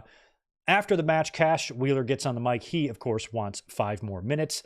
Brandon Cutler reappears. I haven't seen him in a while. He comes out to say no. He's saying that the Bucks have denied their request or whatever. He then gets his ass kicked, and then he gets swung by Claudio, and then Claudio keeps him in swing position and then slingshots him into FTR for a shatter machine, which was pretty good. So FTR, Claudio, and Wheeler actually worked together there at the end, even though they were denied their 5 minutes. Statlander, she defeated a jobber. I didn't catch her name. How come we haven't been calling women enhancement talents jobettes? If you have jobber, we should have jobette. What is taking us so long to call female enhancement talents jobettes? We need to get on that. So try to make that a thing if you could. Start spreading that. I want women jobbers to be called jobettes. Starting today. Statlander defeated the jobette. After the match, Stokely got in the ring and declared Statlander for the Owen. So Statlander and Mariah May, I think, are both really good candidates to win, but I'm hoping for Mariah May because I want that match with Tony at All In. Tonight, we also had Dustin Rhodes taking on a fella named Jonathan Television. So Jonathan Television, I think I've seen him before. He was an old Tough Enough guy from back in the day. Dustin Rhodes beat him, which was kind of cool. And after that, he cut a promo. He thanked the fans. He thanked the crew. He thanked the cameramen. He talked wonderful things about his employer, about AEW. And he's pretty pissed off at Jack Perry because he's pissed off that he attacked his boss. He's disgusted with his behavior, and he's going to face Jack Perry on Dynamite. So I thought maybe at first Dustin was maybe doing a retirement thing here. I mean, this guy is timeless. It blows my mind to watch this man work in the ring. Sorry, Tony Storm. I know that's your gimmick, but Dustin Rhodes embodies the word timeless more than anybody else in pro wrestling that I have seen. I mean, he works and looks largely the same as he did in 1999. You know, he's had, various battles in his life, with substance abuse and addiction and stuff, but he's really been doing great. He's been sober for the past number of years. He's been in terrific shape. I mean, there was a time when he was getting big, kind of getting fat, and then he found DDP yoga. He's just super motivated and driven. I have so much respect for Dustin Rhodes and this fun little run he's been able to have. This is a guy that should have been retired for the past 10 years. And he's put together this nice little 5-year body of work in AEW. As a matter of fact, if you add up, get your calculator out. If you add up all the amount of time that Dustin spent as the Goldust character, and he had breaks, he was in WWE and then he stopped, then he became the religious guy, and then he went back to Goldust, and then he was the artist formerly known, and then back to Goldust again. Then he went to WCW, came back, was Goldust again. Then got fired, came back, was Goldust again. Then left, came back again, was Goldust again, beat the Shield with his brother, that whole thing. So if you take all the time that the different stints he had as Goldust, add them up together, how much more than 5 years would it be? Because that's how long he's been with AEW. It's been 5+ years now going for Dustin as wrestling as Dustin, as the natural Dustin Rhodes, in a time in his career where I thought he would have been long since retired. It's cool. When Dustin made his debut in the ring, I was 12. 12. Not a single hair on my nut. Well, there might have been one, but it's just a couple, if I was lucky. He's still in the ring, and I'm an old fart. It's crazy to me. It's absolutely crazy that this man is still wrestling at this level on TV. It's cool. It's so cool.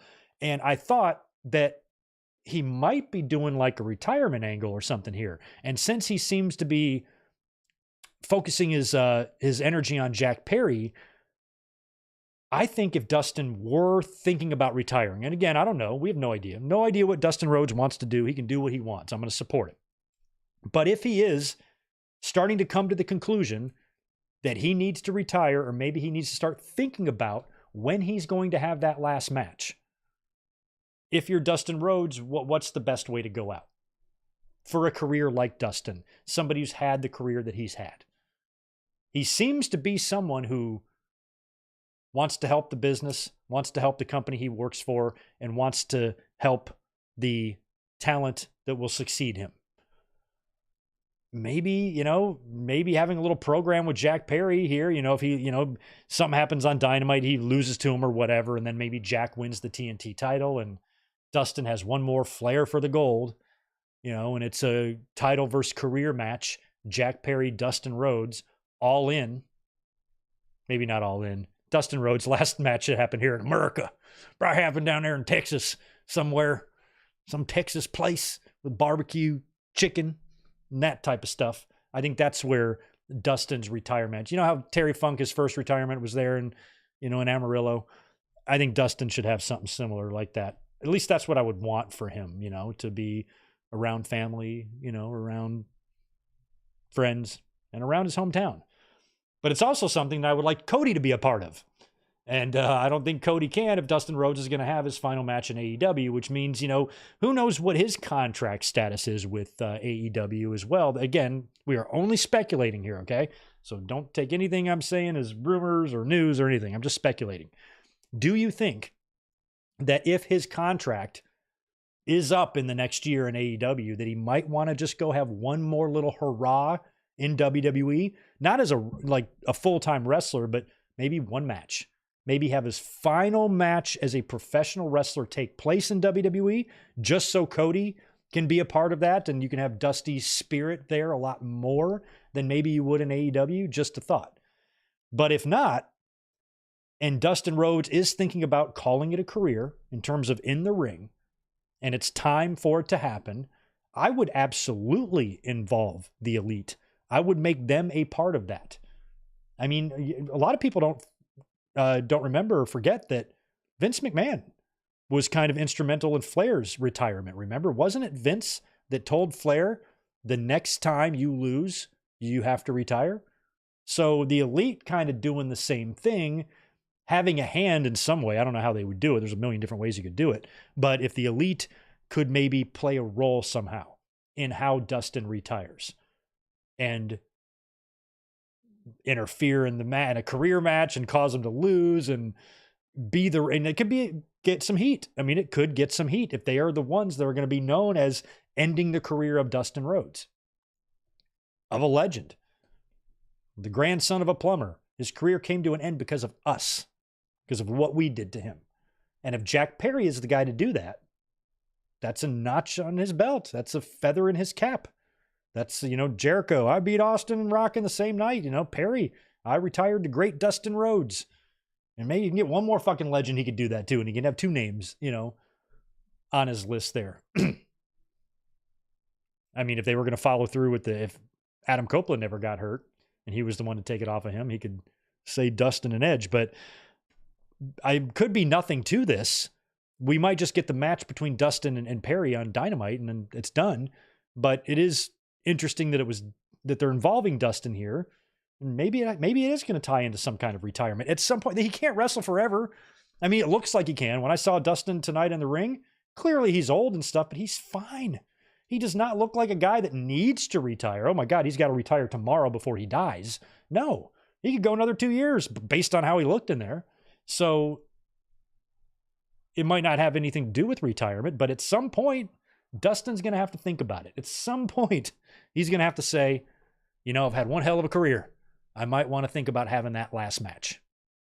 And if he does have that last match, who's it against? What does he do? Dustin seems like the type of guy that would want to give back in that situation. Let me put somebody over. There's no point in me winning a match. Because Dustin, it's not like, he's a big star and everybody knows Dustin, but he's not a Rock or an Austin or a Flair or anybody like that. He paved his own way. He's got his own kind of career. And his career isn't one as a fan that I feel like needs to have a victory capping it off. He's the exact type of wrestler I would expect to go out on his back. So I think that him losing is a very real possibility. And if he did a retirement match with Jack Perry, I'd be fine with it. We had the premier athletes, Nese and Daivari. Forgot about them. They defeated a couple of jobbers. Didn't catch their name. And we would see them again later on because Hook and Samoa Joe have been hanging out together, and I guess Hook and Joe, they were backstage in a hallway, and Hook brings up like lacrosse. He goes, "What's this lacrosse shit? What is this sport lacrosse? You guys just making up sports? It's like hockey and soccer combined." And then Hook's like, "It's the oldest sport in the world," or whatever. And they have this weird little conversation before approaching a door to where Joe goes, "You ready?" "Okay." And they open the door and they run in where the premier athletes are, Neeson, Daivari, and Sterling, and they beat the shit out of them. And I can't remember, I don't know the context of this angle right now between these guys. I don't even know why they went in there and attacked him. But what I was more focused on was that little discussion they had about lacrosse. I think that was a loose reference to Pulp Fiction. Very beginning, when Samuel L. Jackson and Vincent, John Travolta, Vincent and Jules are going to that apartment to gun down the Kahuna Burger guys. And they have that whole discussion before they go, because they got some time to kill, about foot massage. I'm the foot fucking master. They have the whole thing about foot massage before they go in and kill those guys. So I thought it was like a little reference to that. I liked it. Pretty cool there. We had Daniel Garcia defeating Tate Mayfair's. Little dance from Danny Garcia after the match. And in the main event, we had Orange Cassidy versus Kyle O'Reilly.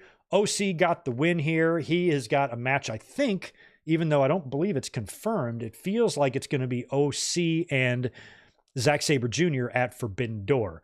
So OC did a pre-match interview where he was like, "Oh shit, I can't be here. I think my match is starting," and he has to get out there for the match. I love that they brought back OC's old music. Perfect. After the match, Trent shows up. He's the newest member of the Don Callis family. He shows up with Kyle Fletcher.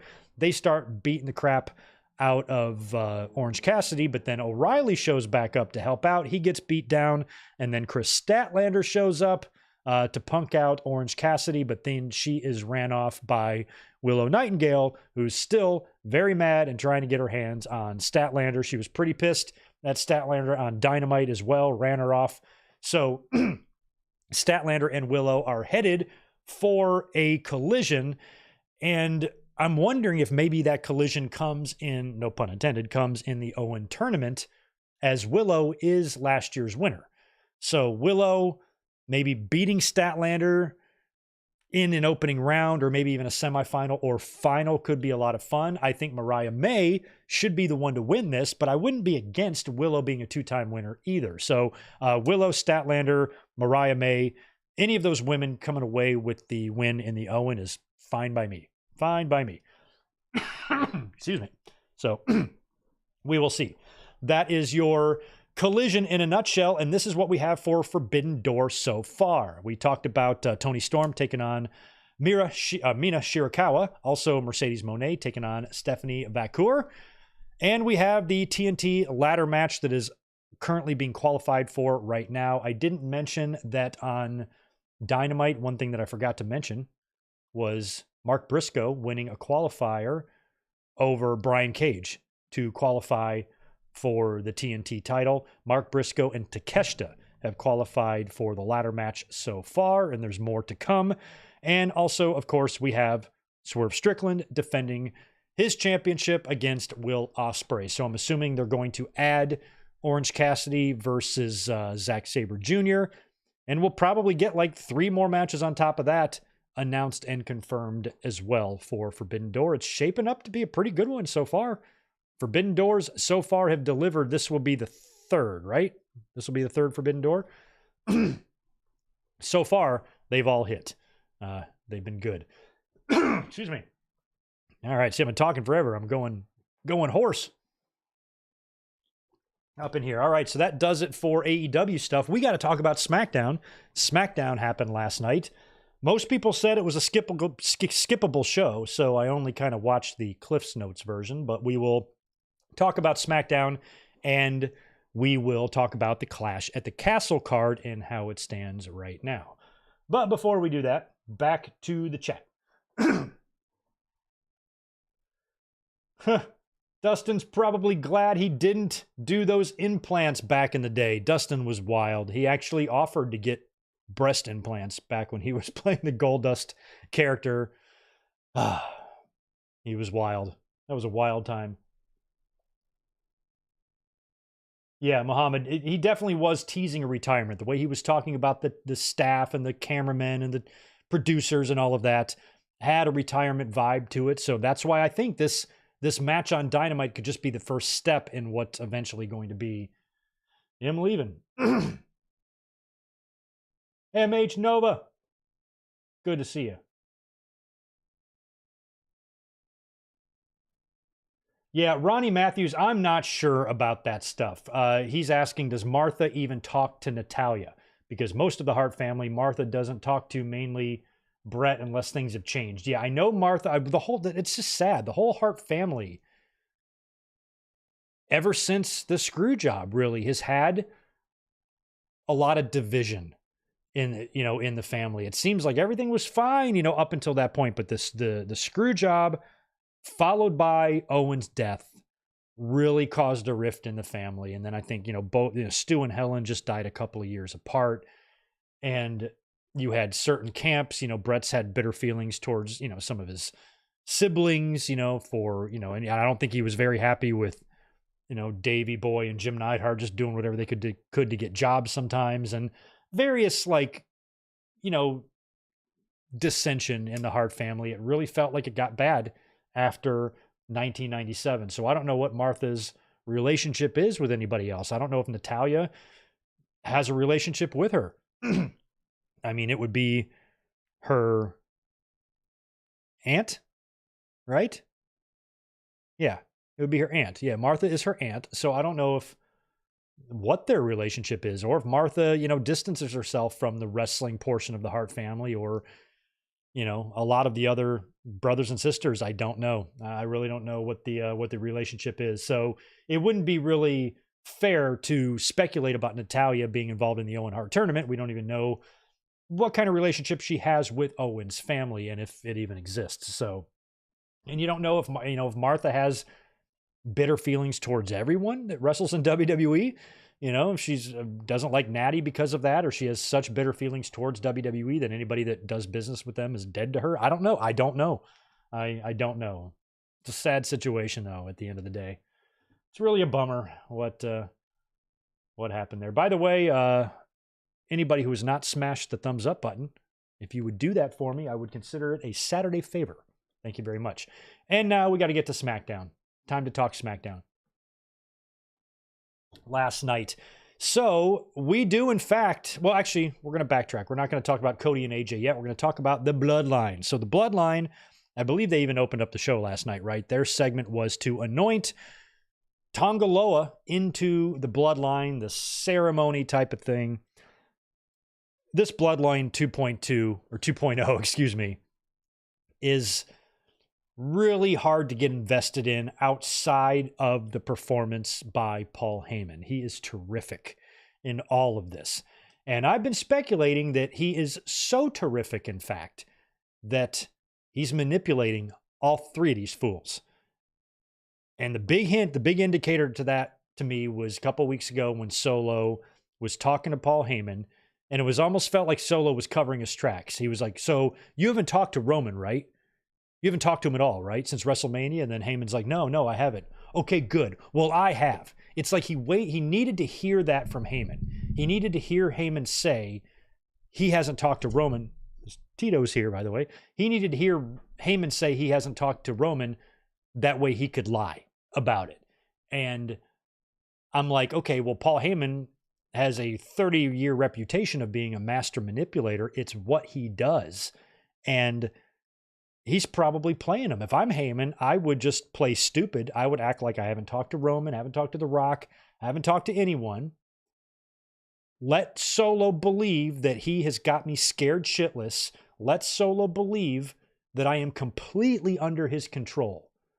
And then I've got this ace in my back pocket when Roman comes back, and he can be like, you haven't talked to me. I've been talking to the wise man the whole time. I've been playing all you. I've been playing the three of you. And I hope Roman Reigns comes back by SummerSlam, because if he doesn't, and you're still going to have this bloodline civil war at Survivor Series, we got to go through this for another 4 or 5 months before we even get to that. SummerSlam is 2 months away, and I don't even know if I can handle 2 months more of this stuff. So the new bloodline outside of Paul Heyman is not that interesting to me, to be honest. And that sucks, but I don't want it to be that way. I want the bloodline to be able to be as strong as possible so we can get that War Games match in November like we're all hoping we're going to get. So they need to do something to strengthen them outside of just beating up Kevin Owens every week. And Solo makes Paul Heyman thank Tama Tonga for saving him and calling him the right-hand man. So they all have their, little nicknames now. Tama Tonga is going to be the right-hand man. And as they're doing their little ceremony for Tongaloa, Kevin Owens comes out, hits the ring, attacks, gets swarmed. Street Profits come out to help. So naturally that leads to a 6-man. And Kevin Owens and the Street Profits did defeat the Bloodline, but only by disqualification when Solo used a chair. Big post-match beatdown. Kevin Owens goes through the table and the ones are up for the Bloodline as that segment comes to a close. So, as we head here into SummerSlam, now granted you got Money in the Bank coming up first and Clash at the Castle, but then after that, SummerSlam is coming up, and I kind of hope Roman Reigns gets back in the mix. I wasn't sure if he would be back by SummerSlam, but I'm almost feeling like he's needed, and if he does come back, if he's going to be leading the Bloodline at first. And if he does come back and he is here for SummerSlam, what kind of match does he have? I'm guessing he's challenging Cody Rhodes. What does Cody do at SummerSlam? Think about that. Cody Rhodes, we know what he's going to do at Clash at the Castle. We'll talk about that. Then you got Money in the Bank. I'm sure he'll have a match there.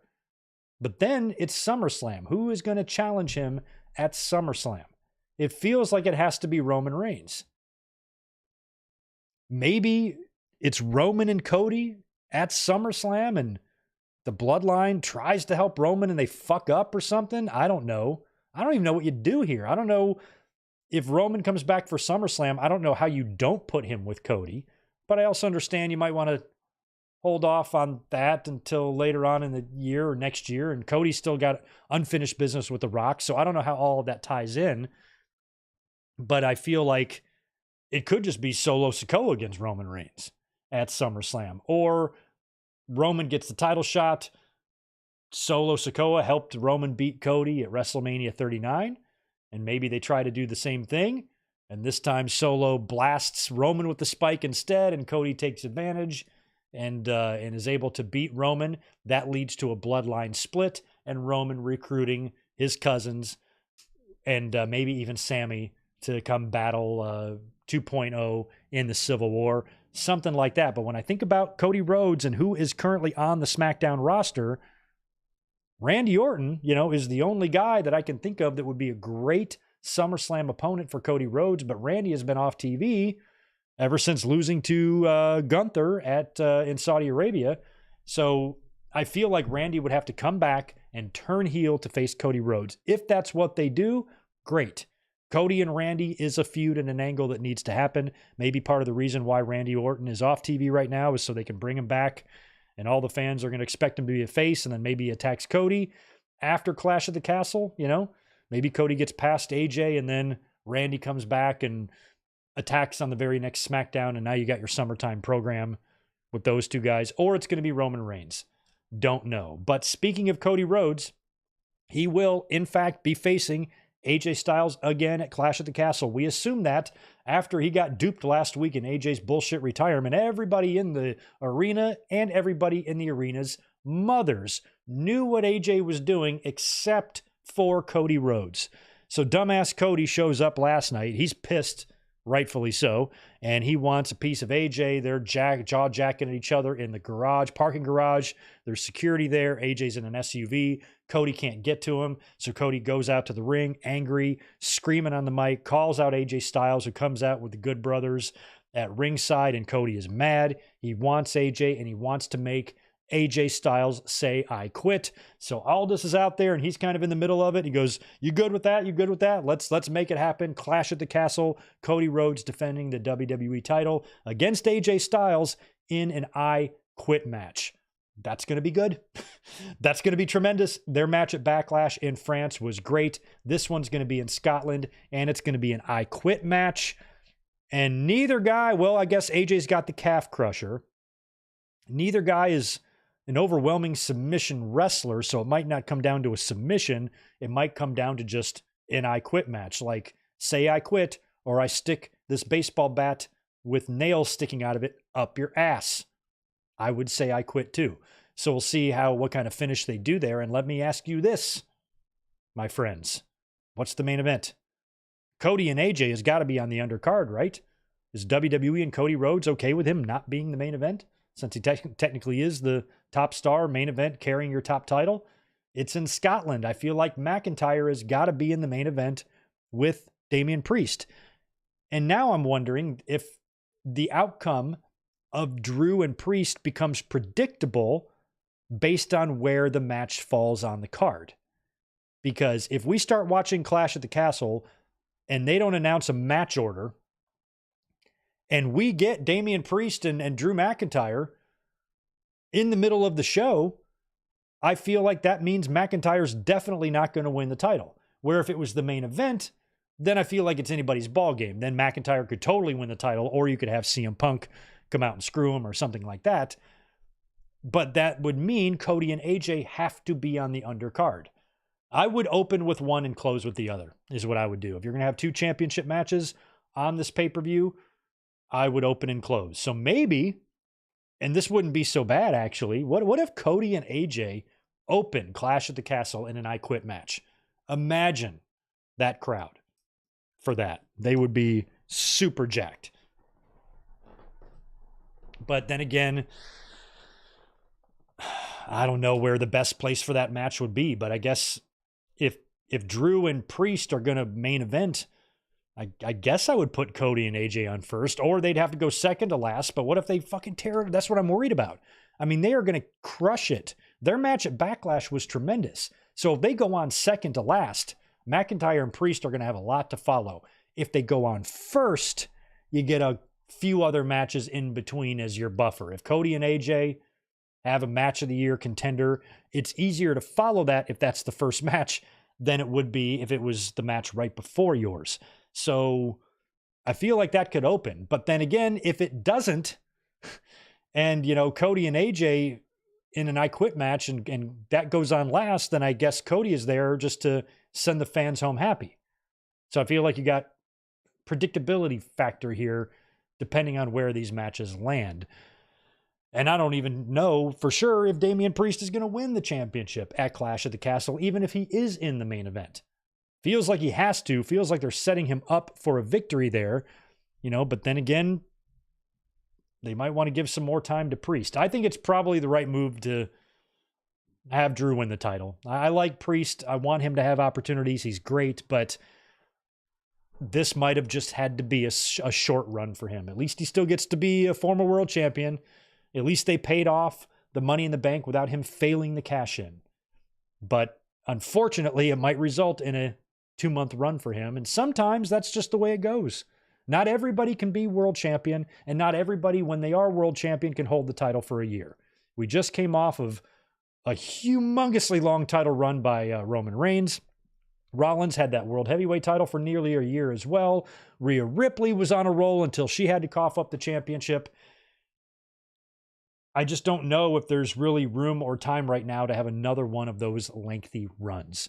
And it might be better for the storyline for Priest just to drop it at Clash at the Castle. But if he does not, and then it turns out to be CM Punk playing a role in the outcome, then you got a great Punk and McIntyre program for the summer, because if McIntyre is champion, it's going to be hard to justify giving CM Punk a title match when he hasn't wrestled at all in 10 years in the company. He wrestled 21 minutes in the Royal Rumble, and he had that match at MSG with Dominic. Other than that, he's put no ring time in at all in WWE since 2014. So how in the hell do you justify giving Punk a title shot? He's in a feud with Priest, so they're going to have a battle probably at SummerSlam, as provided Punk is healthy. So if Drew's champion, how do you justify Punk getting the title shot? With the briefcase. Maybe Punk can win the Money in the Bank briefcase. No, Greg, no. The Money in the Bank briefcase needs to go to a young talent. Somebody that's not won the title yet. That's boring. That's what everybody says. Don't say what everybody says. Say something different. I say something different. I think it would be cool if Punk, there's plenty of years to have young people win the Money in the Bank. We've already seen that happen a million times. We're going to see it happen more times. But sometimes if the stars align right, maybe have a veteran win it. And I don't know how you justify a title shot for CM Punk without giving him that briefcase. It seems like it's the only way. And he'd be the first guy to win it 3 times and might even be the first guy to successfully cash it in 3 times. That's going to have to be the only way, I think, that he gets a title shot. But if Priest retains, if Drew McIntyre does not win the championship, then Punk doesn't have to win the Money in the Bank. Then him and McIntyre can have their summer program, have their SummerSlam match, kind of like how Punk had that match with Brock in 2013. And then that's all you need. You don't have the title there, so you don't need the briefcase. And then the fans who want a young person to win the briefcase can get their wish. A guy by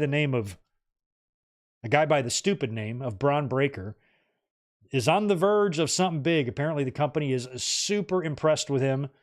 We all are. He's ridiculously intense and talented, and he's got too much upside, and he's amazing. He's got that horrible name. I'd love it if they just made him Bronson Steiner or Rex Steiner or something Steiner, but instead he's Breaker with 2 Ks. I'll never not hate that name, ever. But it sounds like the company is kind of altering their plans to factor him in. And I said that on Monday night. This guy, before we even heard this story break, I said, watching him on Monday, I'm like, there's just something about him. He's got a uniqueness, a differentness about him. I think this is what WWE wanted Ryback to be, that he wasn't even close. And he might legitimately be the closest thing to maybe a Goldberg that we've had. And I argue that in terms of inside the ropes, Breaker's a little bit better than Bill Goldberg, but he has about the same intensity, and he's got that family pedigree as well. And apparently the company's very pleased with him, is going to be factoring him into main top storylines going forward. So Breaker is one that they could fast track, put him right in Money in the Bank, and he just kills everybody. That would be different. We've seen every kind of Money in the Bank imaginable. We've even seen a co-ed Money in the Bank take place inside of a corporate office building. They've done everything with the Money in the Bank. Why not a squash? Why not a squash? Why not? I mean, how many times do we need the ladder set up between the apron and the round table and somebody fucking bumps off it? How many times do we need the ladder set up against the ring ropes? Somebody gets suplexed and bounced off and takes a big bump. We can spare one of these and not have it go that way, and have Breaker enter that ring and cut everybody in half with a spear and climb up like a fucking boss with a sea of carnage around him. Broken bodies surrounding the ladder, and he climbs up there and just yanks that damn thing off. 2 minutes. 2 minutes the match goes. Oh, just open the show with it. Just open the show with it. Imagine that dominant victory. Coming in, taking out the Money in the Bank field, much like Goldberg took out Brock Lesnar at Survivor Series in 2016. Like that type of thing. Remember how shocked people were? Holy fucking shit. I wasn't mad that I felt like I got robbed out of a long match. I didn't care. I've seen plenty of long matches. I've been watching wrestling for 42 years. I've seen long matches, all I can handle. I can handle one being a little different. I can handle one throwing me a curveball. Handle one giving me something I didn't expect. These pay-per-views are free now. They're on Peacock. It's not like I need to get my $50 worth.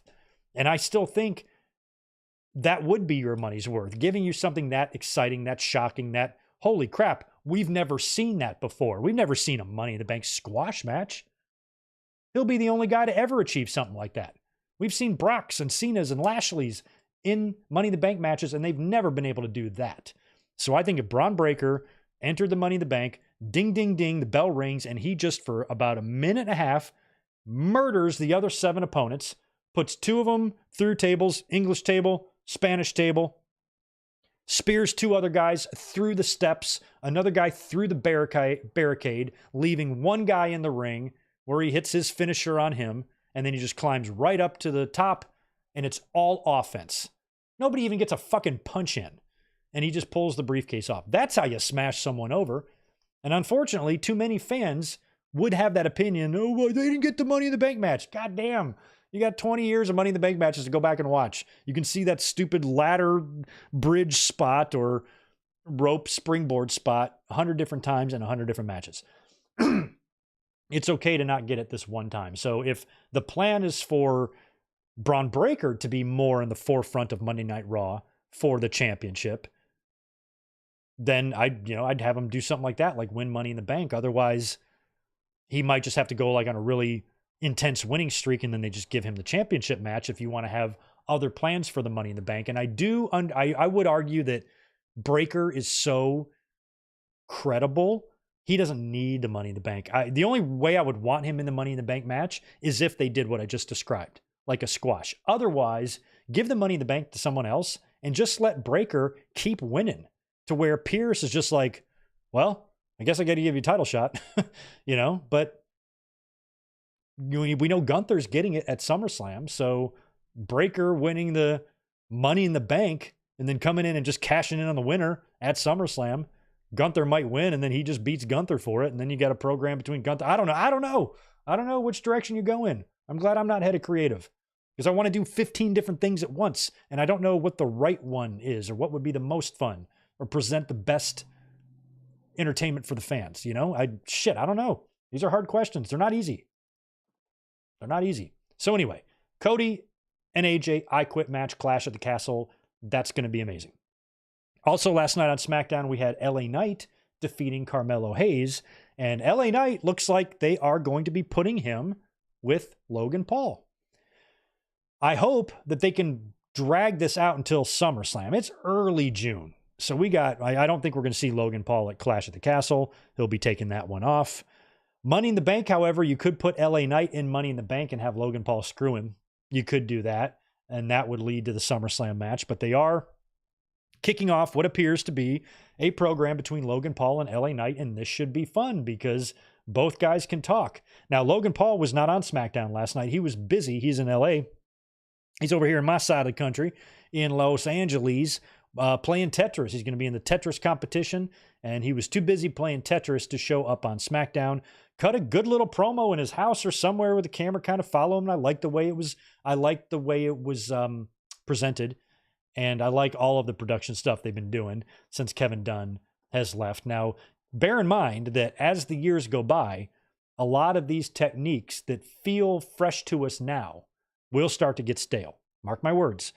I think that all of this is new because we've been having Kevin Dunn's formulaic production style hammered into our skulls for 3 decades.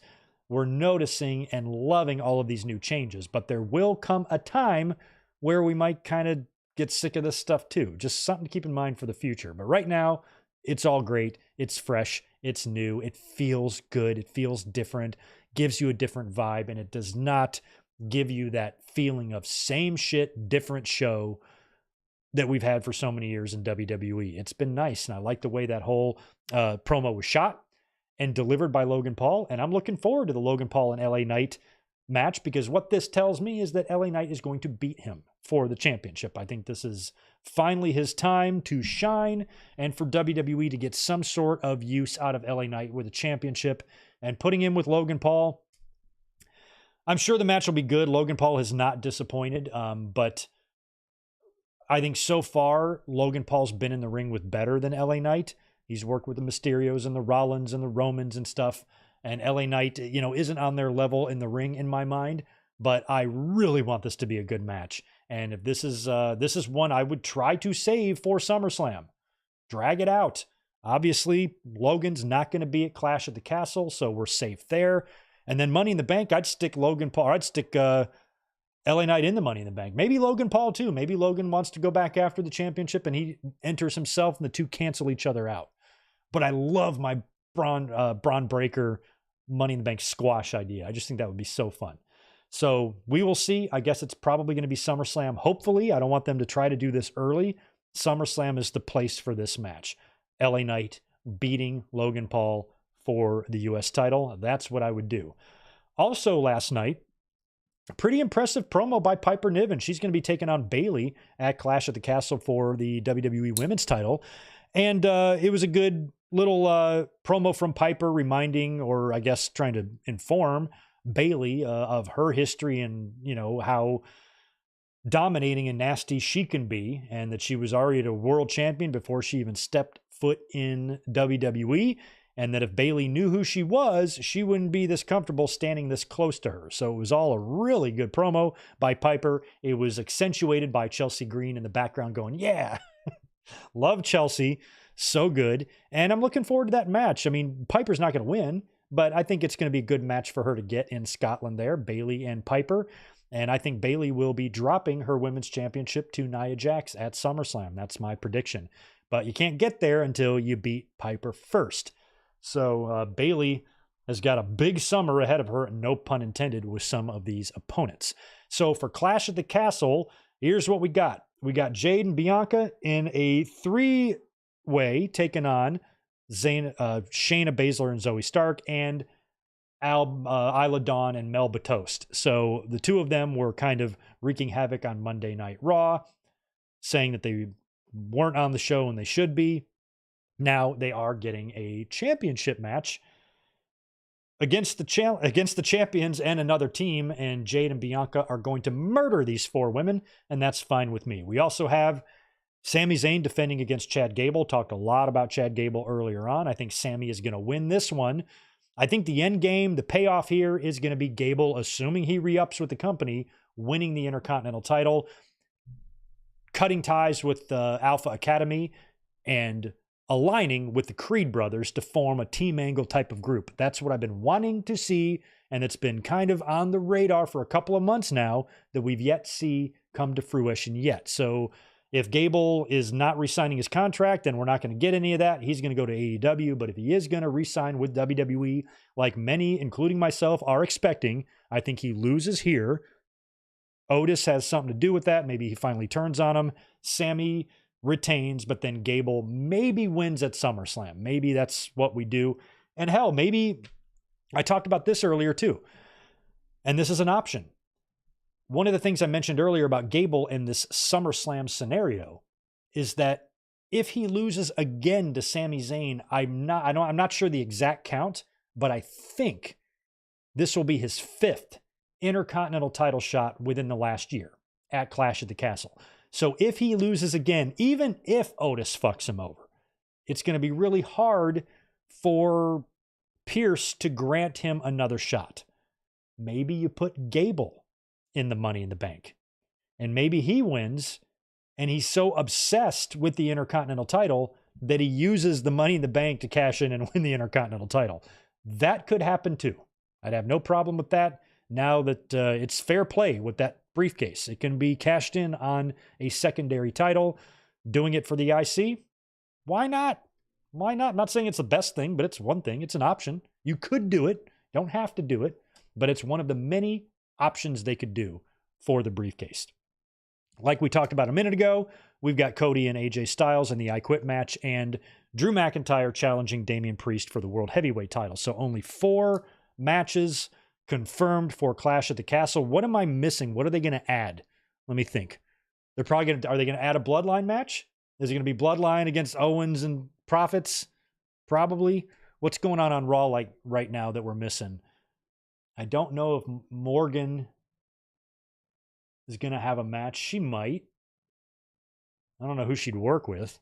What else could they add? What feud and issue am I missing? I feel like we're missing a match here. There's got to be one more. I'm sorry. I was missing it. It's Bayley. It's Bayley and Piper. I didn't have that one written down. Okay, so we have 5 matches. There might not be any more matches. This might be it. I forgot about Bayley and Piper. I just talked about the 2 of them, and I still forgot about them. I love that I'm writing this in my notes now that I'm at the end of my notes. So yeah, that's 1, 2, 3, 4, 5 matches. Triple H loves his 5-match cards. So there you go. That's probably all we're going to get. Maybe one more they'll tack on, and maybe they'll tack on a kickoff show match as well. We'll see. But I think one more match total is all we're going to get there. And it might be a Bloodline thing. I don't know. Not sure. All right, so I have reached the end of my notes.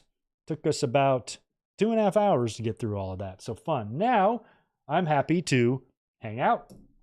answer questions, see what you guys have to say or have to talk about, and then we will get out of here. But don't forget, we are going to be back tomorrow to watch NXT Battleground tomorrow together. I'm excited for that. I'm excited because I'm going to be watching a product that I haven't watched a lot of, and I'm going to see some new stuff. And plus, it's kind of in a cool venue. It's at the UFC place or whatever, the Apex, whatever it's called, something like that. Something like that. All right, let's see where we're at here with the chat. I think I've got a few super chats to answer. Oh yeah, I got a few. Let me scroll all the way up to where I don't miss any. There we go. Okay.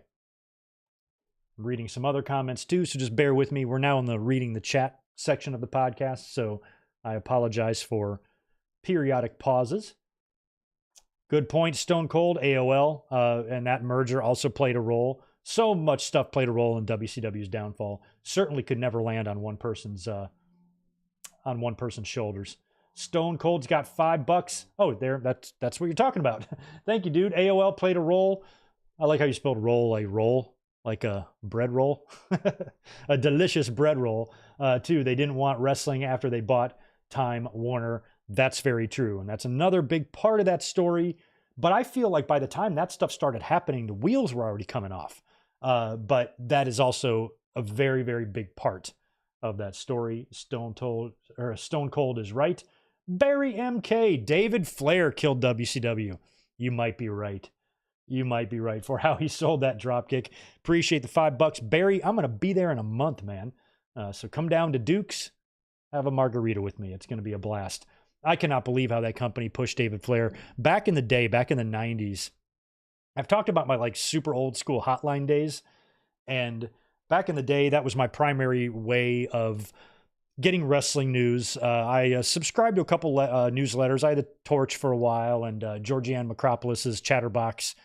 But mostly I was calling hotlines and stuff. And then eventually I got my own hotline, and it was just like a local New York number that I was able to get. And there was another hotline that I called a lot and I was a guest on frequently. And there was this ongoing joke with the three of us where we would, on our respective hotlines every night, and they were doing it way longer than I was, but we would do dream matches, and every dream match would include David Flair. And the fans who would call in, they would leave you messages. It was just a voicemail service is all it was, that you'd pay a monthly fee for.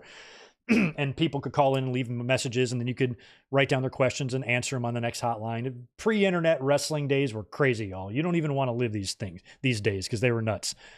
So we would do dream matches and basically say, it's David Flair against anything you want. Put David Flair up against anything, and then I'll answer in the hotline who I think would win. And I would get things like David Flair versus a bowl of cat shit. David Flair one of my favorites is like David Flair versus a package of picnic silverware. Like forks and spoons and shit. And the running joke was always you would read the match. Okay. Jamie from Virginia asks, who would win in a match between David Flair and a box of picnic silverware? You know, I got to go with the picnic silverware. And it would always be the same thing. You'd always think about it and you're like, you know what? I got to go with the jar of pickles on that. It's definitely going to be the jar of pickles. And David Flair would never win, no matter what match they proposed. David Flair against a pile of cat turds, you know? I got to go with the pile of cat turds. You just had to be there. This might not sound funny to you guys, but let me tell you, at the time, it was hysterical. We had such a good time ragging on the horrific wrestling ability of David Flair. David Flair looked like somebody who had never wrestled in his life and was asked to get in the ring and wrestle on television. And that's actually true, because that's exactly how it happened for the most part. Max, The Rock is the executive producer, so he has to be on it? Not every executive producer needs to be on a documentary. But I mean, The Rock's involved. And so is Brian Gewirtz. Ronnie S says WWE needs Vinnie Mac. No, they don't. I think the Hartford Correctional Center might want Vinnie Mac. Or wherever he's going to be indicted. but he's going to be indicted.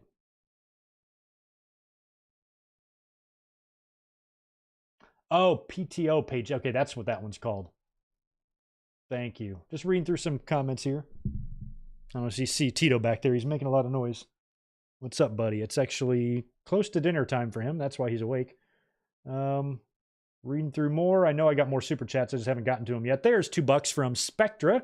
Thank you for that, dude. Just realized Dominion's tonight. You gonna watch? No, I did not know Dominion was tonight either.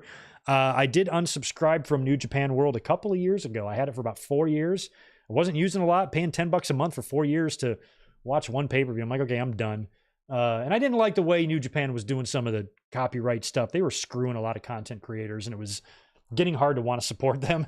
But Dominion, I will pay attention to the online reports of this. Twitter's a beautiful thing. You can go online and search hashtag whatever you're looking for, and you'll get match-by-match updates. So I will keep my eye on it. But I don't even know what the lineup is. Don't even know.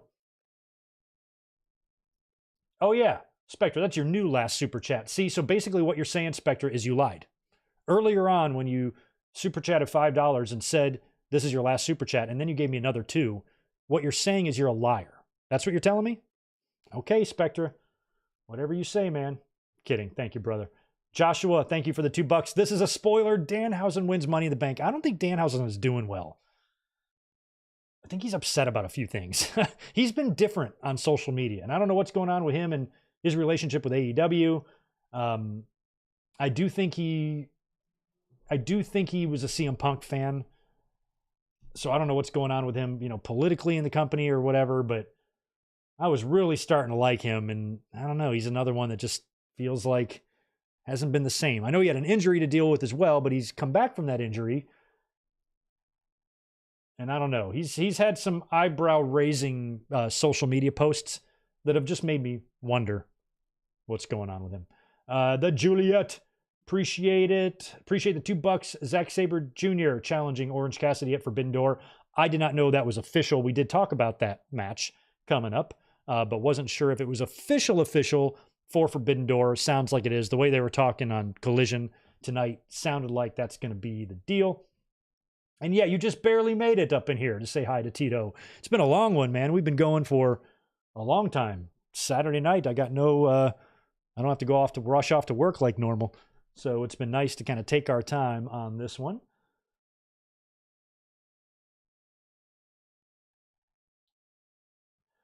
Yeah, Ronnie, when Thunder came around too, being able to support another show, that show did have a feeling of Rampage. It was darker, a lot less people were there. Although even when in 99 and stuff, WCW, they were still drawing audiences. I mean, their numbers, when you can compare them to today, are still comparable, attendance-wise and definitely ratings-wise. But ratings were different in the 90s.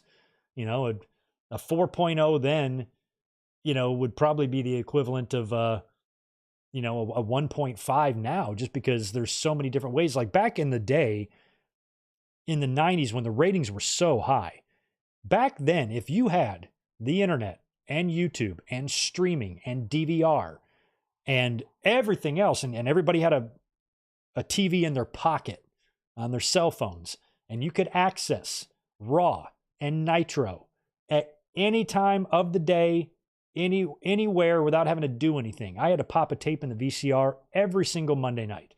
The man hours I spent programming these things to record, labeling videotapes and all this stuff, you don't have to do any of that now. If I was able to pause Raw during commercial or DVR Raw, people on the West Coast taping it so they can watch it later, whatever the case may be, you would see those ratings a lot lower than they are now. Still higher than where they are now, a lot lower than they were then. They would still be a lot higher than they are currently right now in current wrestling, but they would definitely be lower than where they were. Television is different now. The numbers are not the same. So I think when you're measuring ratings, I would just want to measure and gauge where I rank on the night compared to other forms of entertainment. If you're number 1 or 2 or 3 on cable every night you have a show, you're doing pretty good. regardless of what the sky is falling haters will tell you. When you're pulling in numbers and what you're doing is comparing them to 1998, of course they're going to look shitty. But there's a lot of other numbers that you compare them to that they don't look so bad. And I think just modern ratings in all sports and all forms of entertainment on television, Nielsen ratings aren't the number one anymore. There's lots of different ways to consume stuff. When I work on Wednesdays, sometimes I won't even go in until 5:30 or 6 o'clock. I watch Dynamite in my car when I'm driving. Turn my phone sideways on the little magnet, put it on speaker, pull up Dynamite, boom, I'm driving and I'm wrestling. No, you couldn't do that shit in 1998. You had to be home. You had to be home watching this stuff. It was the only way. So things are different. Wrestling is different. Consuming content is different. And the world is different. We're living in the technology age, man. I don't know what my point was, but do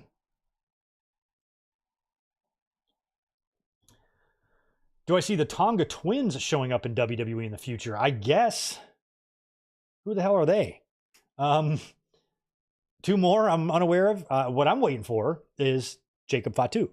At some point, Jacob is going to have to show up and be a part of this. And maybe that's what they're waiting for Roman to come back SummerSlam time. I don't know when they plan on having Jacob appear. But right now, unless they just have him show up, he'd just be showing up. Otherwise I'd have him come in and cost somebody a match or help out someone. I don't know how he's going to fit in. We've just been waiting. He could appear at any moment in WWE and he hasn't yet. So I'm wondering what they're holding him off for or what kind of match they're waiting for. But right now the bloodline is just treading water with the Kevin Owens and Street Profits stuff. This is just shit keep them busy until they figure out what they're really going to do with him. And they're still attempting to establish. You've got two brand new guys in there. So, you might want to space out your debuts. Jacob Fatu might not be late. They might be waiting because it's too early. They just brought in Tama, then Tongaloa. Give them a minute or two to breathe and then hit us with Jacob Fatu. So I'm in certainly no rush, but I feel like he could turn up at any time. And I don't know when the right time is. Yeah, Juliet, Ricochet is leaving. We opened up the show to talk about that, so you can rewind all the way back to hear our Ricochet thoughts. But he did give his notice to WWE, and he is going to be hitting free agency this summer. And that's pretty crazy. Did not see that coming. All right, well, I think we have reached the end of Saturday night's Greg event. I really appreciate you guys being here. It was nice just to hang out, take my time, don't have to rush anything, can hang out with all y'all and get in a lot of stuff because we had a lot of news to talk about. We had a lot of results to talk about and a lot of summertime speculation. Forbidden Door, Clash at the Castle, Money in the Bank, SummerSlam, All In, the Owen. Lots to think about. If you're a wrestling fan, you're never bored these days because there's just always a million things ricocheting around inside of our skulls. So the twins are sisters. I guess they're Tonga kids' daughters. Okay. Where can I find them? I did not know who they were. Yeah, Vontae, if you tell me where I can look them. Well, I guess I know what I can do. Have y'all ever heard of the website, what's it called? Google.com. I think it's a .com thing. It's Google.com. I'm pretty sure if I put in the Google.com search bar, the name of them, it'll give me information. So I should be all right. Yeah, Rodrigo, I like Saturday nights too. Unfortunately, these are going to be rare, but on the occasion that I get a Saturday evening off, we're going to preempt the Winged Eagle, and we're going to do a Saturday night's Greg event. Whenever I can get these done, we're going to do them. Next Saturday, I'm actually off again, but I have friends in town, so I'm going to be hanging out with them, and that's Clash at the Castle Day. So I think I'm going to be able to get a review up before, but I'm not totally sure on next week. I got a weird week next week. We'll be here for other stuff. I'll be here Monday night, and we'll be here tomorrow. I got to think about how I'm going to handle the Clash at the Castle review. There is a chance the Clash at the Castle review comes Sunday and we do a double header next week. I got to think about it. So I'll put all that together. You'll see links hit the channel this week.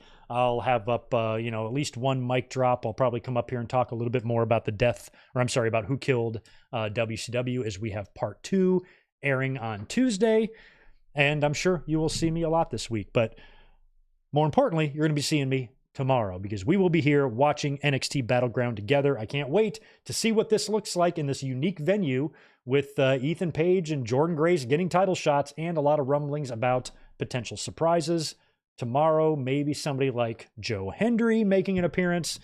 We're going to be watching it together tomorrow night right here on the channel. So I appreciate y'all being here. Thank you so very much. Tito is definitely hungry. He's ready for me to shut up now.